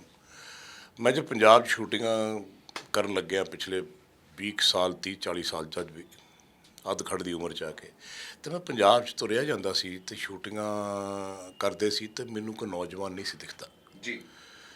ਅਤੇ ਮੈਂ ਕਿਤੇ ਜਾਣਾ, ਮਹਾਰਾਜ ਦੀ ਮੂਹਰੇ ਅਰਦਾਸ ਕਰਨੀ ਕਿ ਮਹਾਰਾਜਾ ਨਿਆਣੇ ਕਦ ਜਵਾਨ ਹੋਣਗੇ, ਕਦ ਪੰਜਾਬ ਦੀ ਬਾਂਹ ਫੜਨਗੇ, ਕਦ ਇਹ ਪੰਜਾਬ ਦਾ ਮੁੱਢ ਬਣਨਗੇ। ਖੈਰ ਕਰਦੇ ਕਰਦੇ ਕਰਦੇ ਕਰਦੇ ਕਿਸਾਨ ਅੰਦੋਲਨ ਆਇਆ ਅਤੇ ਜਵਾਨੀ ਕਾਇਮ ਹੋ ਗਈ। ਤੁਹਾਡੇ ਵਰਗੇ ਬੰਦੇ ਉਹਨਾਂ ਨੇ ਮੋਢਾ ਲਾ ਕੇ ਉਸ ਕਿਸਾਨ ਅੰਦੋਲਨ ਨੂੰ, ਤੁਸੀਂ ਸਾਰੇ ਮੀਡੀਆ ਵਾਲੇ ਨੇ, ਤੁਹਾਡਾ ਬਹੁਤ ਬਹੁਤ ਧੰਨਵਾਦ ਸਾਰਿਆਂ ਦਾ। ਤੁਸੀਂ ਇਸ ਅੰਦੋਲਨ ਨੂੰ ਉਸ ਸਿਖਰ 'ਤੇ ਪਹੁੰਚਾਇਆ, ਗੁਰੂ ਮਹਾਰਾਜ ਨੇ ਕਿਰਪਾ ਕੀਤੀ। ਆਪਾਂ ਕਿਸਾਨ ਅੰਦੋਲਨ ਤੋਂ ਜੋ ਕੁਛ ਆਪਾਂ ਨੂੰ ਚਾਹੀਦਾ ਸੀ ਮਿਲ ਗਿਆ। ਮਿਲਿਆ ਨਾ ਮਿਲਿਆ ਉਹ ਕੱਲ੍ਹ ਨੂੰ ਪਤਾ ਲੱਗੂਗਾ, ਪਰ ਫਿਲਹਾਲ ਠੱਲ ਪੈ ਗਈ। ਜੀ। ਮੈਂ ਜਦ ਵੀ ਆਪਣੀ ਜ਼ਿੰਦਗੀ ਦੇ ਵਿੱਚ ਜਦ ਵੀ ਨੌਜਵਾਨ ਮੈਨੂੰ ਮਿਲੇ, ਜਾਂ ਮੈਂ DAV ਕਾਲਜ ਮੈਨੂੰ 45 ਸਾਲ ਹੋ ਗਏ, ਜਾਂ ਪੰਜਾਬ 'ਚ ਘੁੰਮਦੇ ਬਾਹਰ, ਤਾਂ ਮੈਂ ਹਮੇਸ਼ਾ ਨੌਜਵਾਨਾਂ ਨੂੰ ਕਹਿੰਦਾ ਸੀ, ਖਾਸ ਕਰ ਪੰਜਾਬ ਦੇ ਲੋਕਾਂ ਨੂੰ, ਕਿ ਇੱਕ ਦੂਜੇ ਨਾਲ ਪਿਆਰ ਮੁਹੱਬਤ ਕਰਕੇ ਮੋਢੇ ਨਾਲ ਮੋਢਾ ਲਾ ਕੇ ਚੱਲੋ। ਹਰ ਧਰਮ ਨੂੰ ਸਲਾਮ ਕਰੋ, ਹਰ ਵਰਗ ਦੇ ਬੰਦੇ ਨੂੰ ਬਰਾਬਰ ਲੈ ਕੇ ਚੱਲੋ। ਇਹ ਮੇਰੀ ਸਿੱਖਿਆ ਰਹੀ ਹੈ, ਰਹੂਗੀ, ਔਰ ਮੈਂ ਕਰਦਾ ਰਹੂੰਗਾ। ਜਿੰਨੇ ਆ ਸਿੰਗਰ ਨੇ ਨਵੇਂ ਮੇਰੇ ਸਾਹਮਣੇ, ਛੋਟੇ ਛੋਟੇ ਸੀ, ਵੱਡੇ ਹੋਏ, ਮੈਨੂੰ 50-52 ਸਾਲ ਹੋ ਗਏ ਇੰਡਸਟਰੀ 'ਚ। ਮੈਂ 4-5 ਜਨਰੇਸ਼ਨਸ ਹੋ ਗਈਆਂ। ਜੀ। ਮਸਾਂ ਅਰਦਾਸਾਂ ਕਰ ਕਰਕੇ ਪੰਜਾਬੀ ਸਿਨੇਮਾ ਇੱਥੇ ਤੱਕ ਆਇਆ। ਸਾਡੇ ਵੇਲੇ ਜੋ ਹਾਲ ਸੀ, ਉਸ ਵੇਲੇ ਕੋਈ ਪੁੱਛਦਾ ਨਹੀਂ ਸੀ। ਕਦੇ ਸੋਚੀਦਾ ਸੀ ਵੀ ਪੰਜਾਬ ਇੰਡਸਟਰੀ ਵੀ ਤਰੱਕੀ ਕਰੂਗੀ। ਸਾਡੇ ਇੰਨੇ ਵਧੀਆ singer, writer, producer, director, actors ਸਟੇਜਾਂ 'ਤੇ ਵੀ ਕਦ ਭਾਗ ਲੱਗਣਗੇ। ਮਹਾਰਾਜ ਨੇ ਭਾਗ ਲਾਏ, ਬੜਾ ਕੁਛ ਪੰਜਾਬੀ ਸਿਨੇਮਾ 'ਚ ਬਾਲੀਵੁੱਡ, ਹਾਲੀਵੁੱਡ ਤੱਕ ਪਹੁੰਚ ਗਏ। ਪਰ ਹਮੇਸ਼ਾ ਮੈਨੂੰ ਇਸ ਗੱਲ ਦਾ ਬੜਾ ਮਲਾਲ ਰਿਹਾ ਹੈ ਸਾਹਿਲ, ਕਿ ਪਤਾ ਨਹੀਂ ਕਿਉਂ ਇਹ ਰੱਬ ਨੇ ਸਾਡੀ ਝੋਲੀ ਕਿਉਂ ਪਾਇਆ ਪੰਜਾਬੀਆਂ ਦੇ, ਕਿ ਆਪਾਂ ਇੱਕ ਦੂਜੇ ਨਾਲ ਈਰਖਾਬਾਜ਼ੀ ਬਹੁਤ ਕਰਦੇ ਹਾਂ। ਆਪਾਂ ਇੱਕ ਦੂਜੇ ਨੂੰ ਤਰੱਕੀ ਕਰਦੇ ਦੇਖ ਨਹੀਂ ਸਕਦੇ। ਜੇ ਕਿਸੇ ਨੇ ਕੋਠੀ ਪਾ ਲਈ ਹੈ ਤਾਂ ਉਹਦੇ ਨਾਲ ਲਾਗਤਬਾਜ਼ੀ ਹੈ, ਜੇ ਕਿਸੇ ਨੇ ਗੱਡੀ ਲੈ ਲਈ ਹੈ ਤਾਂ ਉਹਦੇ ਬਾਰੇ ਬੋਲਿਆ ਜਾਂਦਾ ਹੈ। ਆਪਾਂ ਮੂਸੇ ਵਾਲੀ ਦੀ ਗੱਲ ਸਿੱਧੂ ਦੀ ਕੀਤੀ ਹੈ। ਸਾਰੇ ਮੇਰੇ ਪੁੱਤਾਂ ਵਰਗੇ ਨਹੀਂ, ਉਹ ਮੇਰਾ ਪੁੱਤਾਂ ਵਰਗਾ ਸੀ। ਅਸੀਂ ਉਹਦੇ ਨਾਲ ਰਹੇ ਹਾਂ, ਮੇਰੇ ਨਾਲ ਕਾਫੀ ਗੱਲਬਾਤ, ਔਰ ਜਿਸ ਪੱਧਰ ਦਾ ਉਹ ਸਿੰਗਰ ਸੀਗਾ, ਜੀ। ਉਹ ਤੁਹਾਡੇ ਸਾਹਮਣੇ ਹੈ, ਮੈਨੂੰ ਕਹਿਣ ਦੀ ਲੋੜ ਨਹੀਂ। ਪਰ ਅਫਸੋਸ ਇਸ ਗੱਲ ਦਾ ਹੈ ਕਿ ਹਮੇਸ਼ਾ ਜਦ ਵੀ ਪੰਜਾਬ ਨੂੰ ਨਜ਼ਰ ਲੱਗੀ ਹੈ, ਮਰਨ ਵਾਲਾ ਪੰਜਾਬੀ, ਮਾਰਨ ਵਾਲਾ ਪੰਜਾਬੀ, ਜੀ। ਭਾਵਾਂ ਅਫਸਰ ਹੈ, ਭਾਵਾਂ ਬੰਦਾ ਹੈ, ਭਾਵਾਂ ਆਰਟਿਸਟ ਹੈ, ਭਾਵਾਂ ਸਿੰਗਰ ਹੈ, ਉਦੋਂ ਵੀ ਹੁੰਦਾ ਰਿਹਾ। ਜਦ ਵਰਿੰਦਰ ਹੋਣਾ ਦੇ ਕਤਲ ਹੋਏ, ਜਦ ਚਮਕੀਲੇ ਹੋਣੀ ਮਾਰੇ ਗਏ। ਪੰਜਾਬ ਦੀ ਕੋਈ ਨਵੀਂ ਗੱਲ ਨਹੀਂ ਜਿਹੜੀ ਆਪਾਂ ਸਿਸਟਮ ਦੀ ਗੱਲ ਅੱਜ ਕਰ ਰਹੇ ਹਾਂ। ਜਦ ਦੀ ਆਜ਼ਾਦੀ ਹੋਈ ਹੈ 74-75 ਸਾਲਾਂ ਦੇ ਵਿੱਚ, ਆਹੀ ਕੁਛ ਹੀ ਹੁੰਦਾ ਆਇਆ ਹੈ। ਔਰ ਇਹ ਸਾਡੇ ਲੀਡਰਾਂ ਦਾ ਅਤੇ ਸਾਡੇ ਪਾਰਟੀਆਂ ਦਾ ਬੀਜਿਆ ਹੋਇਆ, ਸਭ ਨੂੰ ਪਤਾ ਹੈ। ਲੇਕਿਨ ਦੁੱਖ ਮੈਨੂੰ ਇਸ ਗੱਲ ਦਾ ਹੈ ਕਿ ਕਦੇ ਜ਼ਿੰਦਗੀ 'ਚ ਕਿਸੇ ਨੇ ਅਹਿਸਾਸ ਨਹੀਂ ਕੀਤਾ ਕਿ ਅੱਜ ਮੈਂ ਤਖਤੋ ਤਾਜ ਦਾ ਮਾਲਕ ਹਾਂ, ਪਤਾ ਨਹੀਂ ਕੱਲ੍ਹ ਮੈਂ ਰਹਿਣਾ ਕਿ ਨਹੀਂ ਰਹਿਣਾ। ਮਰ ਆਪਾਂ ਸਾਰਿਆਂ ਨੇ ਜਾਣਾ। ਗੁਰਬਾਣੀ ਆਪਾਂ ਨੂੰ ਪੁਕਾਰ ਪੁਕਾਰ ਕੇ ਕਹਿੰਦੀ ਹੈ, ਏਕ ਨੂਰ ਤੇ ਸਭ ਜਗ ਉਪਜਿਆ, ਕੌਣ ਭਲੇ ਕੋ ਮੰਦੇ। ਪਤਾ ਨਹੀਂ ਆਪਾਂ ਕਦ ਸਮਝਾਂਗੇ। ਕਿਸੇ ਦਾ ਪੁੱਤ ਮਰ ਗਿਆ, ਉਸ ਮਾਂ ਤੋਂ ਪੁੱਛੋ, ਉਸ ਪਿਓ ਤੋਂ ਪੁੱਛੋ। ਮੈਂ ਪਿਛਲੇ ਅੱਜ 70 ਸਾਲ ਦੀ ਉਮਰ ਦੇ ਵਿੱਚ 50 ਸਾਲ ਮੈਨੂੰ ਇਸੇ ਗੱਲ 'ਚ 55 ਸਾਲ ਹੋ ਗਏ, ਲੋਕਾਂ ਦੇ ਘਰੇ ਜਾ ਜਾ ਕੇ, ਜਿਨ੍ਹਾਂ ਦੇ ਪੁੱਤਰ ਚਲੇ ਗਏ, ਜਿਨ੍ਹਾਂ ਦੇ ਘਰ ਦੇ ਚਲੇ ਗਏ, ਉਹਨਾਂ ਦੀਆਂ ਮਾਵਾਂ ਨੂੰ, ਉਹਨਾਂ ਦੇ ਬਜ਼ੁਰਗਾਂ ਨੂੰ, ਜਿਨ੍ਹਾਂ ਦੇ ਚੁੱਲ੍ਹਿਆਂ 'ਚ ਘਾਹ ਉੱਗਿਆ ਆ, ਮੁਹਤਾਜ ਹੋ ਗਏ, ਮੰਗਣ 'ਤੇ ਗੱਲਾਂ ਆ ਗਈਆਂ, ਪਰ ਕਿਸੇ ਨੇ ਉਹਨਾਂ ਨੂੰ ਠੱਲ ਨਹੀਂ ਪਾਈ, ਕਿਸੇ ਨੇ ਪੁੱਛਿਆ ਨਹੀਂ। ਮੇਰਾ ਖਿਆਲ ਹੈ ਮੇਰਾ ਦਿਲ ਇੰਨਾ ਕੁ ਭਰ ਭੁਰ ਗਿਆ ਹੈ ਕਿ ਮੈਨੂੰ ਹੁਣ ਐਂ ਲੱਗਦਾ ਹੈ ਕਿ ਜਦ ਕੋਈ ਇਹੋ ਜਿਹੀ ਵਾਰਤਾਲਾਪ ਹੁੰਦੀ ਹੈ ਤਾਂ, ਜਾਂ ਕੋਈ ਇਹੋ ਜਿਹੀ ਗੱਲ ਸੁਣਨ ਨੂੰ ਮਿਲਦੀ ਹੈ, ਤਾਂ ਮੇਰਾ ਜਿਹੜਾ ਜਿਗਰ ਹੈ ਅੰਦਰੋਂ ਫਟ ਜਾਂਦਾ ਹੈ। ਕਿਉਂਕਿ ਜਿਉਂ ਤੁਸੀਂ ਬਜ਼ੁਰਗ ਹੁੰਦੇ ਹੋ, ਤੁਹਾਡੀ ਉਮਰ ਹੁੰਦੀ ਹੈ, ਅਤੇ ਤੁਹਾਡੇ ਤੋਂ ਇਹ ਗੱਲਾਂ ਸਹਿ ਨਹੀਂ ਹੁੰਦੀਆਂ ਕਿ ਮੈਨੂੰ ਇਹ ਲੱਗਦਾ ਜੇ ਕੁਛ ਵੀ ਹੁੰਦਾ ਪੰਜਾਬ 'ਚ ਜਾਂ ਦੇਸ਼ 'ਚ ਵੀ ਮੇਰਾ ਆਪ ਦਾ ਪੁੱਤਰ ਹੈ, ਮੇਰੀ ਆਪ ਦੀ ਧੀ ਚਲੀ ਗਈ, ਮੇਰਾ ਆਪਦਾ ਪੁੱਤਰ ਚਲਾ ਗਿਆ, ਮੇਰੇ ਘਰ ਦੇ ਚਲੇ ਗਏ, ਮੇਰੀ ਮਾਂ ਰੋਂਦੀ ਹੈ, ਮੇਰਾ ਪਿਓ ਰੋਂਦਾ ਹੈ। ਪਤਾ ਨਹੀਂ ਕਿਸ ਤਰ੍ਹਾਂ ਦੇ ਲੋਕ ਨੇ। ਆਹੀ ਤੁਸੀਂ ਗੈਂਗਸਟਰ ਦੀ ਗੱਲ ਕੀਤੀ ਹੁਣੇ, ਇਹ ਗੈਂਗਸਟਰ ਮੁੰਡੇ ਮੈਂ ਆਪਣੀ ਅੱਖੀ ਦੇਖਦਾ। ਨੈਕਸਲਾਈਟ ਮੂਵਮੈਂਟ ਆਈ, ਇੱਥੇ ਬੜੀਆਂ ਮੂਵਮੈਂਟਸ ਪੰਜਾਬ 'ਚ ਚੱਲੀਆਂ, ਦੇਸ਼ 'ਚ ਚੱਲੀਆਂ, ਔਰ ਮੈਂ ਕਈ ਵਾਰੀ ਪੁੱਛਦਾ ਸੀ, ਕਰਦਾ ਸੀ ਵੀ ਇਹ ਕਿੱਥੋਂ ਪੈਦਾ ਹੁੰਦਾ। ਇਹ ਸੁਸਾਇਟੀ ਦੀਆਂ ਪੈਦਾ ਕੀਤੀਆਂ ਹੋਈਆਂ ਚੀਜ਼ਾਂ ਨਹੀਂ ਨੇ, ਇਹ ਸਾਡੇ ਸਰਕਾਰਾਂ ਦੀਆਂ ਪੈਦਾ ਕੀਤੀਆਂ ਹੋਈਆਂ ਚੀਜ਼ਾਂ ਨੇ, ਸਾਡੇ ਲੀਡਰਾਂ ਦੀਆਂ ਪੈਦਾ ਕੀਤੀਆਂ ਹੋਈਆਂ ਚੀਜ਼ਾਂ ਨੇ। ਮੈਂ 5 ਸਾਲ ਦਾ ਤੋਂ ਜਦ ਦਾ ਹੋਸ਼ ਸੰਭਾਲੀ ਹੈ, ਮੈਂ ਪੋਲੀਟੀਕਲ ਫੈਮਿਲੀ 'ਚ ਪੈਦਾ ਹੋਇਆ। ਮੇਰੇ ਸਕੇ ਫੁੱਫੜ ਜੀ ਨਿਰੰਜਨ ਸਿੰਘ ਤਾਲਿਬ ਪ੍ਰਧਾਨ ਹੁੰਦੇ ਸੀ, ਕੈਰੋ ਸਾਹਿਬ ਹੁੰਦੇ ਸੀਗੇ ਚੀਫ ਮਿਨਿਸਟਰ, ਅਤੇ ਅਸੀਂ ਉਸੇ ਘਰ 'ਚ ਰਹਿੰਦੇ ਸੀ। ਮੇਰੇ ਫਾਦਰ ਮਦਰ, ਫੁੱਫੜ ਜੀ, ਭੂਆ ਜੀ, ਰਣਬੀਰ ਹੋਣੀ, ਸਤਵੰਤ ਹੋਣੀ, ਸਾਰੇ ਉਹਨਾਂ ਦੇ ਬੱਚੇ, ਪੰਡਿਤ ਨਹਿਰੂ ਤੋਂ ਲੈ ਕੇ ਇੰਦਰਾ ਗਾਂਧੀ ਤੋਂ ਲੈ ਕੇ ਸਾਰੇ ਲੋਕਾਂ ਦੇ ਮੈਂ ਵਿਚਰਿਆ, ਸਾਰਿਆਂ ਨੂੰ ਮੈਂ ਦੇਖਿਆ। ਅਤੇ ਮੈਂ ਜ਼ਿੰਦਗੀ 'ਚ ਹਮੇਸ਼ਾ ਹੀ ਕਿਹਾ ਵੀ ਮੈਂ ਲੀਡਰਾਂ ਦੇ ਨੇੜੇ ਨਹੀਂ ਜਾਣਾ, ਮੈਂ ਸਿਆਸਤਦਾਨਾਂ ਦੇ ਨੇੜੇ ਨਹੀਂ ਜਾਣਾ। ਮੈਂ ਪਤਾ ਨਹੀਂ, ਮੈਨੂੰ ਨਫ਼ਰਤ ਨਹੀਂ ਹੈ, ਪਰ ਮੈਂ ਜ਼ਿੰਦਗੀ 'ਚ ਕਈ ਚੰਗੇ ਵੀ ਪੜ੍ਹੇ, ਬਹੁਤ ਚੰਗੇ ਬੰਦੇ ਮੈਨੂੰ ਮਿਲੇ ਆ, ਬੜੇ ਚੰਗੀ ਸੋਚ ਵਾਲੇ ਬੰਦੇ ਮਿਲੇ ਆ। ਕਹਿੰਦੇ ਕੁਹਾਂਦੇ ਜਿਹੜੇ ਲੀਡਰ ਨੇ, ਕਹਿੰਦੇ ਕੁਹਾਂਦੇ ਜਿਹੜੇ ਪਾਰਟੀਆਂ ਦੇ ਬੰਦੇ ਨੇ, ਕਮਾਲ ਦੀ ਸੋਚ। ਕੈਰੋਂ ਸਾਹਿਬ ਉਹਨਾਂ 'ਚੋਂ ਇੱਕ ਸੀਗੇ, ਹੋਰ ਵੀ ਬੜੇ ਐਗਜ਼ਾਮਪਲਸ ਨੇ। ਪਰ ਪਤਾ ਨਹੀਂ ਕਿਉਂ ਇਹੋ ਜਿਹਾ ਸਿਸਟਮ ਪੈਦਾ ਹੋ ਗਿਆ ਜਿੱਥੇ ਆਪਾਂ ਜ਼ਿੰਦਗੀ 'ਚ ਆਪਣਾ ਰਾਜ ਭਾਗ, ਆਪਣੀ ਰੋਟੀ, ਆਪਣੇ ਬੱਚਿਆਂ ਨੂੰ ਭੁੱਲ ਕੇ ਛੱਡ ਕੇ ਕਿ ਮੇਰੇ ਵੱਡ ਵਡੇਰੇ ਵੀ ਘਰ 'ਚ ਹੈਗੇ, ਮੇਰੇ ਵੀ ਨਿਆਣੇ ਹੈਗੇ ਆ। ਜੇ ਮੈਂ ਆਪਣੇ ਰਾਜ ਪਿੱਛੇ ਕਿਸੇ ਨੂੰ ਤੰਗ ਕਰਦਾ, ਦੁਖੀ ਕਰਦਾ, ਜ਼ੁਲਮ ਕਰਦਾ, ਤਾਂ ਉਹ ਕੱਲ੍ਹ ਨੂੰ ਮੇਰੇ ਘਰ ਦੇ ਵਿੱਚ ਵੀ ਆਉਣਾ ਹੈ। ਕਿਉਂਕਿ ਗੁਰੂ ਸਾਹਿਬ ਨੇ ਕਿਹਾ ਆਪੇ ਬੀਜ ਆਪੇ ਹੀ ਖਾ, ਨਾਨਕ ਹੁਕਮੀ ਆਵੇ ਜਾ। ਅੰਗਰੇਜ਼ੀ 'ਚ ਕਹਿੰਦੇ ਨੇ ਵਾਟ ਗੋਜ਼ ਅਰਾਊਂਡ ਕਮਜ਼ ਅਰਾਊਂਡ। ਜੋ ਤੁਸੀਂ ਬੀਜੋਗੇ ਉਹ ਤੁਹਾਨੂੰ ਕੱਟਣਾ ਪਊਗਾ। ਤੁਸੀਂ ਦੇਖੋ ਸਾਰੇ ਲੋਕ ਜਿਨ੍ਹਾਂ ਨੇ ਇਹ ਕੁਛ ਕੀਤਾ ਸਾਹਿਲ, ਉਹਨਾਂ ਲੋਕਾਂ ਦੇ ਘਰਾਂ 'ਚ ਉਹਨਾਂ ਦੇ ਬੱਚਿਆਂ ਦਾ ਕੀ ਹਾਲ ਹੈ, ਉਹਨਾਂ ਦਾ ਆਪਣਾ ਕੀ ਹਾਲ ਹੈ। ਜਾਇਦਾਦਾਂ ਉੱਜੜ ਗਈਆਂ, ਬੰਦੇ ਉੱਜੜ ਗਏ। ਕਿੱਥੇ ਗਈ ਕਾਂਗਰਸ? ਮੈਂ ਜਦ ਹਰਿਮੰਦਰ ਸਾਹਿਬ ਅਟੈਕ ਹੋਇਆ ਸੀ, ਕੁਛ ਉਹਦੇ ਇੱਕ ਸਟੇਟਮੈਂਟ ਜਾਰੀ ਕੀਤੀ ਸੀ। ਮੈਂ ਕਿਹਾ ਗੁਰੂ ਘਰ ਕੋਈ ਵੀ ਹੋਵੇ, ਮੰਦਿਰ ਹੋਵੇ, ਮਸਜਿਦ ਹੋਵੇ, ਗੁਰੂ ਘਰ ਹੋਵੇ, ਕੋਈ ਵੀ ਜਿੱਥੇ ਖੁਦਾ ਦੀ ਗੱਲ ਹੈ, ਖੁਦਾ ਦਾ ਵਾਸ ਹੈ, ਖੁਦਾ ਦਾ ਵਾਸ ਹਰ ਜਗ੍ਹਾ ਹੈ। ਜਦ ਤੁਸੀਂ ਉਹਦੀ ਬੇਅਦਬੀ ਕਰਦੇ ਹੋ, ਜਦ ਤੁਸੀਂ ਨੂੰ ਠੋਕਰ ਮਾਰਦੇ ਹੋ, ਜਿਸ ਖੁਦਾ ਨੇ ਤੁਹਾਨੂੰ ਜਨਮ ਦਿੱਤਾ, ਧਰਤੀ ਬਣਾਈ, ਬ੍ਰਹਮੰਡ ਬਣਾਇਆ ਤੁਹਾਡੇ ਵਾਸਤੇ, ਉਹ ਜ਼ਿੰਦਗੀ ਦੇ ਵਿੱਚ ਕਦੇ ਮਾਫ ਨਹੀਂ ਕਰਦਾ। ਔਰ ਮੈਂ ਉਦੋਂ ਕਿਹਾ ਸੀ, ਮੈਂ ਕਿਹਾ ਇੱਕ ਦਿਨ ਕਾਂਗਰਸ ਵੀ ਖਤਮ ਹੋਊਗੀ ਅਤੇ ਇਹ ਪਰਿਵਾਰ ਦਾ ਵੀ ਕੱਖ ਨਹੀਂ ਰਹਿਣਾ। ਉਹੀ ਗੱਲ ਹੋਈ ਤੁਹਾਡੇ ਸਾਹਮਣੇ ਅੱਜ ਸਾਰਾ ਕੁਛ ਹੈ, ਮੈਨੂੰ ਕਹਿਣ ਦੀ ਕੋਈ ਲੋੜ ਨਹੀਂ। ਅੱਜ ਵੀ ਜਿਹੜੇ ਮੁੰਡੇ ਨੇ, ਜਿਨ੍ਹਾਂ ਮੁੰਡੇ ਤੁਸੀਂ ਗੱਲਾਂ ਕਰਦੇ ਹੋ, ਮੈਂ DAV ਕਾਲਜ 'ਚ ਮੈਨੂੰ 50 ਸਾਲ ਪੁੱਤਰ 45 ਸਾਲ ਹੋ ਗਏ, ਤੇ ਲੋਕੀ ਨਾ ਜੀ 75 'ਚ ਲਾ ਗਏ ਸੀ। ਮੇਰੇ ਸਾਹਮਣੇ ਮੁੰਡੇ ਯੂਨੀਵਰਸਿਟੀ ਦੇ DAV ਕਾਲਜ ਦੇ ਇਲੈਕਸ਼ਨਾਂ ਹੁੰਦੀਆਂ, ਸਭ ਕੁਛ ਹੁੰਦੀਆਂ। ਮੈਂ ਇਹਨਾਂ ਦੇ ਝਣਕਾਰ ਪ੍ਰੋਗਰਾਮ 'ਚ ਕਦੇ ਚੀਫ ਗੈਸਟ ਕਰਨ ਜਾਂਦਾ। ਮੇਰੇ ਪੁੱਤਾਂ ਵਰਗੇ ਸਾਰੇ ਮੇਰੇ ਸਾਹਮਣੇ ਵੱਡੇ ਹੋਏ। ਪਰ ਜਦ ਵੀ ਇਹ ਪੋਲੀਟੀਕਲ ਸਿਸਟਮ ਦੇ ਵਿੱਚ ਇਲੈਕਸ਼ਨਾਂ ਹੁੰਦੀਆਂ ਸੀ, ਮੈਂ ਇੱਕੋ ਗੱਲ ਕਹਿੰਦਾ ਸੀ, ਮੇਰੇ ਕੋਲ ਆਉਣਾ ਬੈਠਣਾ। ਸ਼ੁਰੂ ਤੋਂ ਹੀ ਮੈਨੂੰ ਇੱਕ ਬਾਪੂ ਜੀ ਦਾ ਰੁਤਬਾ ਮਿਲਿਆ ਹੋਇਆ, ਵੱਡੇ ਭਰਾ ਦਾ, ਇੱਥੇ ਬੈਠ ਕੇ ਗੱਲਾਂ ਕਰਨੀਆਂ। ਮੈਂ ਹਮੇਸ਼ਾ ਕਹਿੰਦਾ, ਮੈਂ ਦੇਖੋ ਗਰੀਬੀ ਕੱਟ ਲਾਂਗੇ, ਮਿਹਨਤ ਦੀ ਰੋਟੀ ਖਾ ਲਾਂਗੇ, 2 ਟਾਈਮ 3 ਟਾਈਮ ਭੁੱਖੇ ਰਹਿ ਕੇ ਪਾਣੀ ਪੀ ਲਾਂਗੇ, ਪਰ ਆਪਾਂ ਮਾੜੇ ਰਾਹ 'ਤੇ ਮਾੜੇ ਕਰਮ ਨਹੀਂ ਕਰਨੇ। ਕਿਉਂਕਿ ਇੱਕ ਆਦਮੀ ਜਦ ਮਾੜੇ ਰਾਹ 'ਤੇ ਤੁਰਦਾ ਹੈ ਅਤੇ ਉਹਦੇ ਪਿੱਛੇ ਹਜ਼ਾਰਾਂ ਤੁਰ ਪੈਂਦੇ ਨੇ। ਚੰਗਿਆਈ ਦੇ ਪਿੱਛੇ ਕੋਈ ਨਹੀਂ ਤੁਰਦਾ। ਗੁਰੂਆਂ ਨੇ ਆ ਕੇ ਮੱਥਾ ਮਾਰ ਕੇ ਕ੍ਰਿਸ਼ਨ ਮਹਾਰਾਜ, ਰਾਮਚੰਦਰ ਜੀ, ਆਪਣੇ ਗੁਰੂ ਪੀਰ ਪੈਗੰਬਰ, ਜਿੰਨੇ ਵੀ ਸਾਧੂ ਸੰਤ ਆਏ, ਉਹਨਾਂ ਨੇ ਕੋਈ ਰਾਹ ਚੰਗਾ ਦੱਸਿਆ ਅਤੇ ਕਿਸੇ ਨੇ ਫੋਲੋ ਨਹੀਂ ਕੀਤਾ। ਠੀਕ ਹੈ, ਬਸ ਗੱਲਾਂ ਹੀ ਨੇ। ਸੋ ਮੈਂ ਸਮਝਦਾ ਜੋ ਕੁਛ ਵੀ ਅੱਜ ਪੰਜਾਬ 'ਚ ਹੋ ਰਿਹਾ ਕੋਈ ਨਵੀਂ ਗੱਲ ਨਹੀਂ, ਘਬਰਾਉਣ ਦੀ ਕੋਈ ਗੱਲ ਨਹੀਂ। ਤੁਸੀਂ ਇਸ ਤੋਂ ਵਰਸ ਸਿਚੁਏਸ਼ਨ ਦੇਖੀਆਂ ਹੋਣੀਆਂ, ਤੁਸੀਂ ਜਰਨਲਿਸਟ ਹੋ, ਤੁਸੀਂ 70 ਸਾਲ ਦੀ ਹਿਸਟਰੀ ਕੱਢ ਲਓ ਪੰਜਾਬ ਦੀ। ਚਲੋ ਦੇਸ਼ ਦੀ ਆਪਾਂ ਗੱਲ ਬਾਅਦ 'ਚ ਕਰਦੇ ਜੀ। ਸਾਰੇ ਪੰਜਾਬ ਦੇ ਵਿੱਚ ਜਦ ਇਹ ਤਿੱਬਤ ਤੋਂ ਲੈ ਕੇ ਕੰਧਾਰ ਤੱਕ, ਕਸ਼ਮੀਰ ਤੱਕ, ਲਾਹੌਰ ਤੱਕ, ਦਿੱਲੀ ਤੱਕ, ਕੈਰੋਂ ਸਾਹਿਬ ਤੇ ਪੰਜਾਬ ਸੀਗਾ, ਰਾਜਸਥਾਨ, ਹਿਮਾਚਲ ਸਭ ਵਿੱਚ ਸੀ। ਡਿਵੀਜ਼ਨ ਹੋਈਆਂ, ਤੋੜਿਆ ਗਿਆ, ਸਭ ਕੁਛ ਕੀਤਾ, ਤੁਹਾਨੂੰ ਪਤਾ ਹੀ ਹੈ। ਪੋਲੀਟੀਕਲ ਸਿਸਟਮ ਵਾਸਤੇ ਇਹ ਸਾਰਾ ਕੁਛ ਹੋਇਆ। ਮੈਨੂੰ ਤੁਸੀਂ ਦੱਸੋ ਵੀ ਕਿਹੜਾ ਟਾਈਮ ਚੰਗਾ ਆਇਆ ਪੰਜਾਬ 'ਤੇ ਅੱਜ ਤੱਕ? ਮੈਂ ਤਾਂ ਸੁੱਖ ਦਾ ਸਾਹ ਪੰਜਾਬ 'ਚ ਨਹੀਂ ਕਦੇ ਦੇਖਿਆ ਜਦ ਦਾ ਮੈਂ ਜੰਮਿਆ। ਹਾਂ, ਕਿਤੇ ਟਾਵੇਂ 5-10 ਸਾਲ ਨਿਕਲੇ ਹੋਣੇ ਆ, ਫਿਰ ਉਹੀ ਗੱਲ, 5 ਸਾਲ ਨਿਕਲੇ ਫਿਰ ਉਹੀ ਗੱਲ, ਇੱਥੇ ਹੀ ਆਰੀ ਚੱਲਦੀ ਹੈ। ਔਰ ਫਿਰ ਕਮਾਲ ਦੀ ਗੱਲ ਹੈ ਕਿ ਪੰਜਾਬ ਦਾ ਕੁਝ ਵਿਗੜ ਗਿਆ? ਕੀ ਕਰ ਲਿਆ ਪੰਜਾਬ ਦਾ? ਆਹ ਜੋ ਮਾਹੌਲ ਹੁਣ ਕ੍ਰੀਏਟ ਹੋਇਆ, ਇਹ ਵੀ ਕੱਲ੍ਹ ਨੂੰ ਖਤਮ ਹੋ ਜੂ। ਫਿਰ ਸ਼ਾਂਤੀ 5 ਸਾਲ ਆਜੂ, ਫਿਰ ਕੁਝ ਚੱਲ ਪਊਗਾ। ਮੇਰੀ ਬੇਨਤੀ ਸਿਰਫ ਇੱਕੋ ਹੀ ਹੈ ਬੇਟਾ, ਤੇਰਾ ਤੂੰ ਜਵਾਬ ਤੂੰ ਪੁੱਛਿਆ ਹੈ, ਉਹਦਾ ਸਵਾਲ ਮੈਂ ਵਿਸਤਾਰ ਤਾਂ ਦਿੱਤਾ ਹੈ, ਜਦ ਤੱਕ ਤੁਸੀਂ ਆਪਣੀ ਈਰਖਾਬਾਜੀ, ਲਕਤਬਾਜੀ, ਤੁਹਾਨੂੰ ਇਹ ਚਾਹੀਦਾ ਆਹਾ ਸਿੱਧੂ ਮੂਸੇਵਾਲਾ ਗਾ ਰਿਹਾ, ਵਾਹ ਵਾਹ ਵਾਹ ਕਿਆ ਬਾਤ ਹੈ ਭਾਈ, ਰੱਬ ਨੂੰ ਮੇਰੀ ਵੀ ਉਮਰ ਲਾ ਦੇ, ਇਹਨੂੰ ਹੋਰ ਤਰੱਕੀ ਦੇਵੇ, ਫਲਾਨਾ ਗਾ ਰਿਹਾ, ਤਿਮਕਾ ਗਾ ਰਿਹਾ। ਕੁਝ ਸਿੰਗਰ ਜਿਨ੍ਹਾਂ ਦਾ ਮੈਂ ਨਾਂ ਲੈਣਾ ਚਾਹੁੰਦਾ ਨਹੀਂ, ਉਹ ਉਹਦੀ ਮੌਤ ਤੋਂ ਬਾਅਦ ਇਹ ਕਹਿ ਰਹੇ ਨੇ ਜੀ ਇਹਨੂੰ ਜੀ ਅਸਲਾ ਪ੍ਰਮੋਟ ਨਹੀਂ ਸੀ ਕਰਨਾ ਚਾਹੀਦਾ, ਅਸਲੇ ਵਾਲੇ ਗਾਣੇ ਨਹੀਂ ਸੀ ਗਾਉਣੇ ਚਾਹੀਦੇ।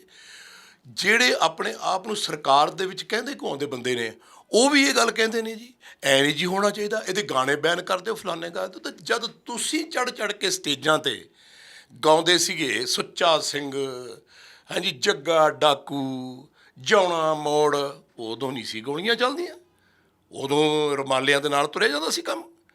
ਅਤੇ ਜਿਹੜੇ ਸਿੰਗਰ ਸਾਡੇ ਅੱਜ ਬੋਲਦੇ ਹੈ, ਮੈਨੂੰ ਬੜਾ ਦੁੱਖ ਹੁੰਦਾ ਹੈ ਕਿ ਤੁਸੀਂ ਆਪਣੀ ਬਰਾਦਰੀ ਬਾਰੇ ਬੋਲੇ, ਕਿ ਕੋਈ ਇਹ ਨਹੀਂ ਕਹਿ ਰਿਹਾ ਕਿ ਨਹੀਂ ਜੀ ਉਹ ਬਹੁਤ ਸੋਹਣਾ ਗਾਉਂਦਾ ਸੀ, ਬਹੁਤ ਮਾੜਾ ਹੋਇਆ।